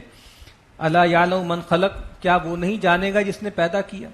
اس نے پیدا کیا ہے، اس کو معلوم ہے کہ تم کس حال میں تھے، تمہاری ضرورتیں کیا ہیں. وہو اللطیف الخبیر، اور وہ بہت باریک بین ہے اور باخبر ہے. هو الذی جعل لکم الارض ذلولا، وہی ہے جس نے تمہارے لیے زمین کو پست بنا دیا. فمشوا فی مناکبہا، اس کے مونڈوں میں چلو، اس کے کنٹوز میں، اس کے دروں میں چلو. وکلوا من رزقہ، اور اس کے رزق میں سے کھاؤ. وإلیہ النشور، لیکن اس کو نہ بھولنا کہ اسی کی طرف تمہیں جی اٹھنا ہے. یہی سب سے بڑا مسئلہ ہے کہ انسان دنیا میں آ کر، وہ جو کہا نا کافر کی پہچان کے آفاق میں گم ہے، وہ گم ہو جاتا ہے، نعمتوں میں پڑھ کے بھول جاتا ہے کہ یہ آزمائش کے لیے دی گئی ہیں، اصل زندگی بعد میں آئے گی. امنتم من فی السماء ان یخسف بکم الارض فاذا ہی تمور، کیا تم نچنت ہو گئے ہو اس ذات سے جو آسمان میں ہے کہ وہ تمہیں زمین میں دھسا دے اور پھر وہ تمہیں لے کے لرزنے لگے، بکٹر دوڑنے لگے. ام امنتم من فی السماء ان یرسل علیکم حاصبا، یا تم نچنت ہو گئے ہو، بے خوف ہو گئے ہو اس سے جو آسمان میں ہے کہ وہ تم پر می برسا دے پتھروں کا. فستعلمون کیف نذیر، پھر تم جان لوگے کہ میرا ڈراوا کیسا تھا. وَلَقَدْ كَذَّبَ الَّذِينَ مِن قَبْلِهِمْ، اب تاریخ سے استدلال ہے، اور بے شک جھٹلایا ان لوگوں نے جو ان سے پہلے تھے. فَكَيْفَ كَانَ نَكِيرٌ، تو کیسی ہوئی میری پھٹکار. اَوَلَمْ يَرَوْا إِلَى الطَّيْرِ فَوْقَهُمْ صَافَّاتٍ وَيَقْبِضْنَ، یہ بار بار کہتے ہیں کہ معجزہ دکھاؤ، کوئی حصی معجزہ دکھاؤ. کیا یہ نہیں دیکھتے پرندوں کو کہ اپنے سر کے اوپر صافات و یقبضن، جو اپنے پروں کو پھیلاتے بھی ہیں اور جوڑتے بھی ہیں، یعنی یہ پرندے کا اڑنا کس طریقے سے پر پھیلاتے ہیں پھر پروں کو سمیٹتے ہیں، یہی اللہ کی بہت بڑی نشانی ہے۔ ما یمسکہن الا الرحمن، ان کو فضا میں ہوا میں کس نے روکا ہوا ہے سوائے رحمان کے۔ انہ بکل شیء بصیر، بے شک وہ ہر چیز کو دیکھتا ہے۔ امن ھذا الذی ھو جند لکم ینصرکم من دون الرحمن، بھلا کون ہے جو تمہاری فوج بنے اور جو تمہاری مدد کرے رحمان کے مقابل میں یا رحمان کے سوا۔ ان الکافرون الا فی غرور، کافر نہیں پڑے ہوئے مگر دھوکے میں۔ امن ھذا الذی یرزقکم ان امسک رزقا، بھلا وہ کون ہے جو تمہیں رزق دے گا اگر وہ اپنا رزق روک لے۔ بل لجوا فی عتو و نفور، بلکہ وہ تو اڑے ہوئے ہیں سرکشی میں اور بدکنے میں، بیزاری میں۔ افمن یمشی مکبا علی وجہہ اہدی امن یمشی سویا علی صراط مستقیم، تو بھلا وہ شخص جو اوندھا اپنے منہ کے بل جو ہے گھسٹ رہا ہے زمین پر، کیا وہ زیادہ ہدایت یافتہ ہے یا وہ جو سیدھا کھڑا ہوا ہے پورے قد سے دیکھ رہا ہے اور سیدھی راہ پہ چل رہا ہے؟ ایک وہ ہے جو بطن و فرج کے تقاضوں کے مطابق زندگی بسر کر رہا ہے، کتے کی طرح زمین کو سونگتا سونگتا زندگی بسر کر رہا ہے، اور ایک علی وجہ البصیرت دیکھ رہا ہے، حق کو قبول کر رہا ہے اور ہدایت کی راہ پہ چل رہا ہے۔ قل هو الذی انشأکم وجعل لکم السمع والابصار والافئدہ، وہی ہے جس نے تمہیں بنایا اور تمہارے لیے سماعت رکھی، بصارت رکھی اور دل رکھا، تمہیں سوچنے سمجھنے کی صلاحیت دی، دیکھنے کی سننے کی صلاحیت دی۔ قلیلا ما تشکرون، لیکن تم بہت کم حق مانتے ہو۔ قل هو الذی ذراکم فی الارض والیہ تحشرون، وہی ہے جس نے تمہیں زمین میں بکھیر دیا اور اسی کی طرف تم سب کو جمع کیا جائے گا۔ ویقولون متی ھذا الوعد ان کنتم صادقین، اور یہ کہتے ہیں کب ہوگا وہ وعدے کا وقت اگر تم سچے ہو۔ قل انما العلم عند اللہ، اے نبی کہہ دیجئے اس کا علم تو اللہ کے پاس ہے۔ وانما انا نذیر مبین، اور بے شک میں ایک کھلا کھلا خبردار کرنے والا ہوں۔ فلما رأوہ زلفۃ، تو جب وہ دیکھیں گے اس کو، اس عذاب کو یا جہنم کو کہ وہ قریب آئی ہوگی، سیئت وجوہ الذین کفروا، تو ان لوگوں کے چہرے جنہوں نے کفر کیا وہ سیاہ ہو جائیں گے، بگڑ جائیں گے ان کے منہ۔ وقیل ھذا الذی کنتم بہ تدعون، اور کہا جائے گا کہ جس کو تم مانگتے تھے، دنیا میں اطراء کی باتیں کرتے تھے، اب دیکھ لو اس جہنم کو۔ قل ارأیتم ان اہلکنی اللہ ومن معی او رحمنا فمن یجیر الکافرین من عذاب علیم، اے نبی ان سے پوچھئے کہ بھلا غور کرو کہ اگر اللہ تعالیٰ مجھے ہلاک کر دے اور جو میرے ساتھ ہیں ان کو بھی ہلاک کر دے، یا ہم پر رحم کرے، فمن یجیر الکافرین من عذاب علیم، تو کون ہے جو ان کافروں کو دردناک عذاب سے بچائے گا؟ یہ مشرکین کہتے تھے کہ یہ تو ایسے ہی شاعر ہیں، نتربص بہ ریب المنون، کتنے ہی لوگ آئے چلے گئے، گردش زمانہ کا شکار ہو گئے۔ کہا کہ چلو ٹھیک ہے، ہمارے ساتھ تو جو ہوگا سو ہوگا، تم اپنی بتاؤ نا، اگر ہم واقعی اللہ کے رسول ہیں، میں اللہ کا رسول ہوں اور یہ حق پر ہیں، تو تمہارے ساتھ کیا ہوگا؟ قل هو الرحمن آمنا بہ، اے نبی فرما دیجیے کہ وہی رحمان ہے، اس پر ہم ایمان لائے، وعلیہ توکلنا، اسی پہ ہم نے بھروسہ کیا۔ فستعلمون من هو فی ضلال مبین، ان قریب تم جان لوگے کون ہے کھلی گمراہی میں پڑا ہوا۔ قل ارأیتم ان اصبح ماؤکم غورا فمن یأتیکم بماء معین، تو اے نبی ان سے کہیے کہ بھلا غور کرو کہ اگر تمہارا پانی جو ہے وہ خشک ہو جائے اور زمین میں بالکل نیچے اتر جائے، فمن یأتیکم بماء معین، تو کون ہے جو تمہارے پاس صاف نتھرا شفاف پانی لے کر آئے گا۔ سورۃ القلم، بسم اللہ الرحمن الرحیم، نون والقلم وما یسطرون ما انت بنعمت ربک بمجنون۔ نون جیسے عبرانی زبان میں مچھلی کو کہتے ہیں، اس سورت کے آخر میں چونکہ ذوالنون کا تذکرہ ہے، سیدنا ایوب کا تذکرہ ہے، اس ریفرنس سے بھی اس کے شروع میں نون آیا ہے۔ والقلم وما یسطرون، اور گواہ ہے یہ قلم اور جو وہ لکھتے ہیں۔ کچھ لوگوں نے کہا کہ اس سے مراد قلم تقدیر ہے، جس سے تقدیر لکھی گئی ہے، لیکن زیادہ صحیح بات یہ ہے کہ یہ وہی قلم ہے کہ جس سے وحی لکھی جا رہی ہے، قرآن مجید لکھا جا رہا ہے، اور جو کچھ لکھا جا رہا ہے وہ قرآن ہے۔ تو یہ قرآن کس چیز پر گواہ ہے؟ ما انت بنعمت ربک بمجنون، بے شک آپ اپنے رب کے فضل سے دیوانے نہیں ہیں، معاذ اللہ۔ جو اتنا اعلیٰ قرآن پیش کر رہا ہے، جس کے اوپر ایسا اعلیٰ کلام جو ہے نازل ہو رہا ہے، وہ معاذ اللہ مجنون کیسے ہو سکتا ہے؟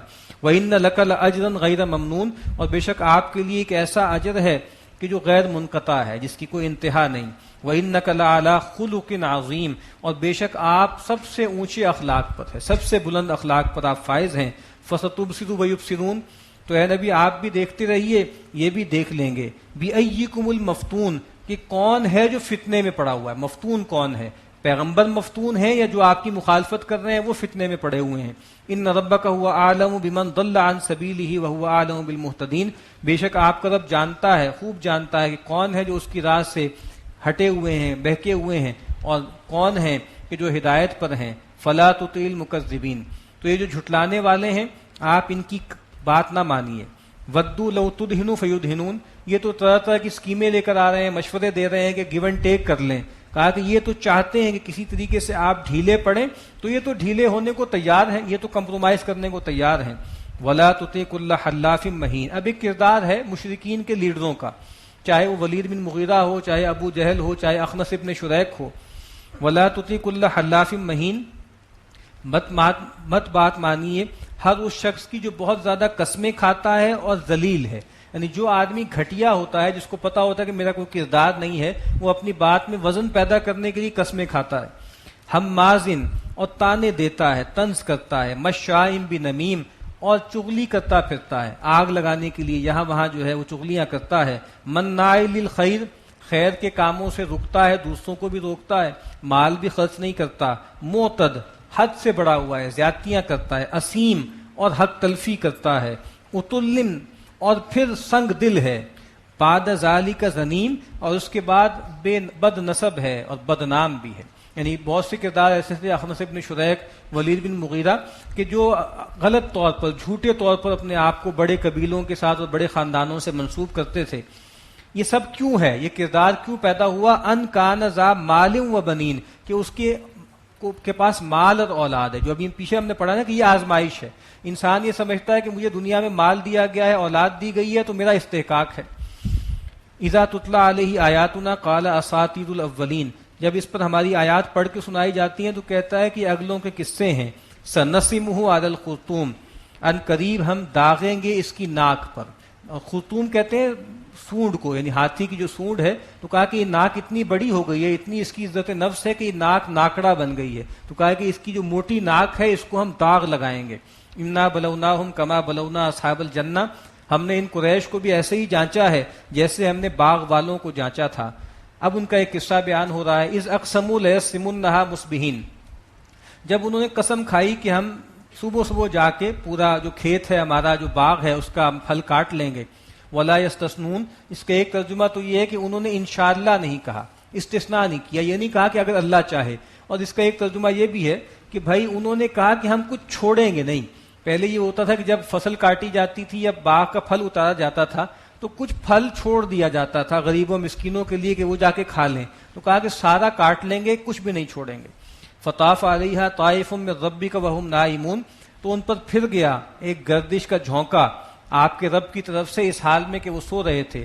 فاصبحت کالسریم، تو وہ صبح ہو گیا بالکل ریزہ ریزہ، کٹی ہوئی فصل ہو گئی. فتنادوا مصبحین ان اغدوا علی حرثکم ان کنتم صارمین، پھر صبح ایک دوسرے کو سرگوشیاں کرنے لگے کہ جلدی جلدی چلو اپنے کھیتوں کی طرف، اگر تمہیں جو ہے وہ اس کو کاٹنا ہے، ان کا جو ہے پھل توڑنا ہے.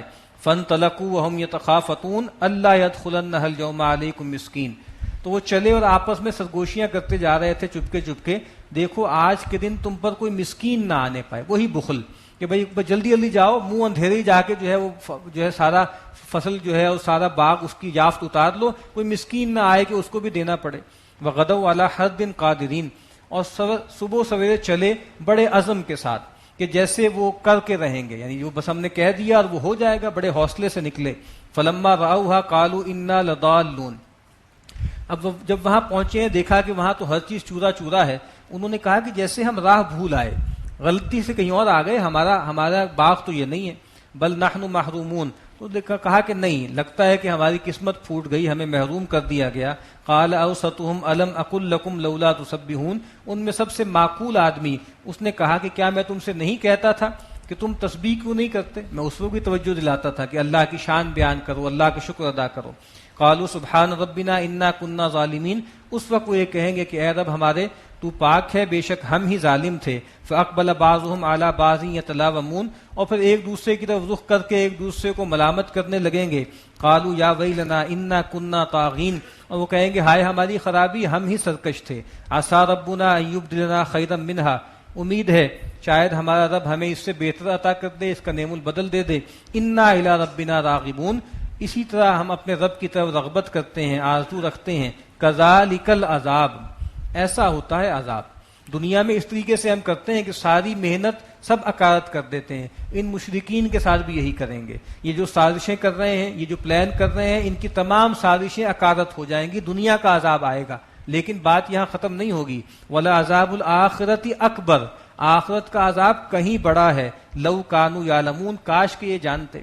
ان للمتقین عند ربہم جنات النعیم، بے شک متقین کے لیے ان کے رب کے ہاں نعمتوں والے باغات ہیں۔ افنجعل المسلمین کالمجرمین، کیا ہم کر دیں گے اپنے فرما برداروں کو اپنے مجرموں کے برابر، ایک ہی کر دیں گے؟ ما لکم کیف تحکمون، تمہیں کیا ہوا ہے، کیسا فیصلہ کرتے ہو؟ ام لکم کتاب فیہ تدرسون، کیا تمہارے پاس کوئی نوشتہ ہے، کوئی کتاب ہے جس کے تم پڑھ لیتے ہو؟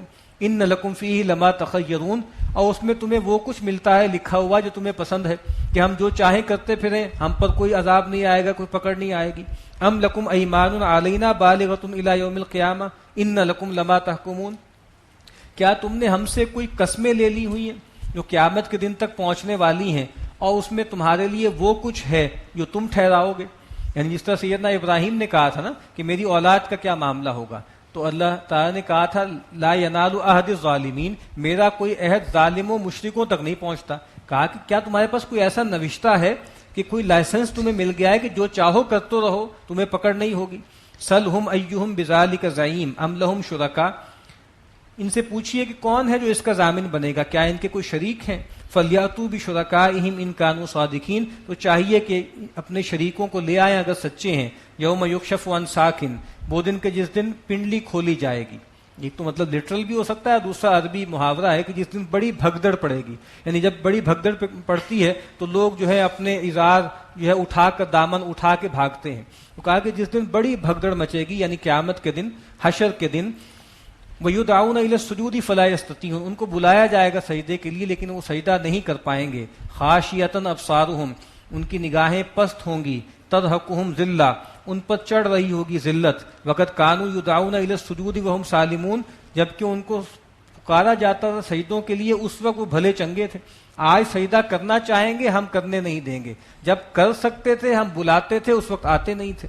فذرنی ومن یکذب بہذا الحدیث، تو اے نبی چھوڑ دیجئے مجھے اور جو اس حدیث کو، اس قرآن کو جھٹلاتا ہے۔ سنستدرجہم من حیث لا یعلمون، ہم ان قریب اس کو لا رہے ہیں درجہ بدرجہ وہاں سے جہاں سے اس کو علم نہیں۔ اس کو استدراج کہتے ہیں کہ اللہ تعالیٰ رسی دراز کرتے ہیں اور پھر ایک خاص وقت میں پکڑتے ہیں۔ واملی لہم، اور میں ان کو ڈھیل دے رہا ہوں۔ ان قیدی متین، لیکن جب میں پکڑوں گا تو میری پکڑ، میرا داؤ بہت مضبوط ہے، بہت پکا ہے۔ ام تسألہم اجرا فہم من مغرم مثقلون، اے نبی کیا آپ ان سے کوئی معاوضہ مانگتے ہیں کہ جس کے بوجھ تلے یہ دبے جا رہے ہیں؟ ام عندہم الغیب فہم یکتبون، کیا ان کے پاس غیب کی خبر ہے جس کو وہ لکھ لاتے ہیں؟ فاصبر لحکم ربک، تو آپ اپنے رب کے حکم کے انتظار میں صبر کیجئے۔ ولا تکن کصاحب الحوت، اور مچھلی والے کی مانند مت ہو جائیے گا، سیدنا یونس کی مانند۔ اذ نادا وہو مکظوم، یعنی وہ حمیت حق میں اپنی قوم کو چھوڑ کے پہلے چلے گئے تھے، تو آپ ایسا مت کیجئے گا۔ اذ نادا وہو مکظوم، جب اس نے پکارا اللہ کو اور وہ غم سے گھٹا ہوا تھا۔ لولا ان تدارکہ نعمت من ربہ لنبذ بالعراء وہو مذموم، اگر دستگیری نہ کرتا اس کے رب کا فضل، ان کے رب کی فضل، ان کی نعمت ان کی دستگیری نہ کرتی، لنبذ بالعراء وہو مذموم، تو وہ پھینک دیا جاتا ایک چٹیل میدان میں، ذلیل کیا گیا اور مذموم اور الزام کھا کر۔ فاجتباہ ربہ، تو پھر ان کے رب نے ان کو برگزیدہ کیا، نوازا۔ فجعلہ من الصالحین، اور ان کو کر دیا بھلا چنگا نیکوکاروں میں سے۔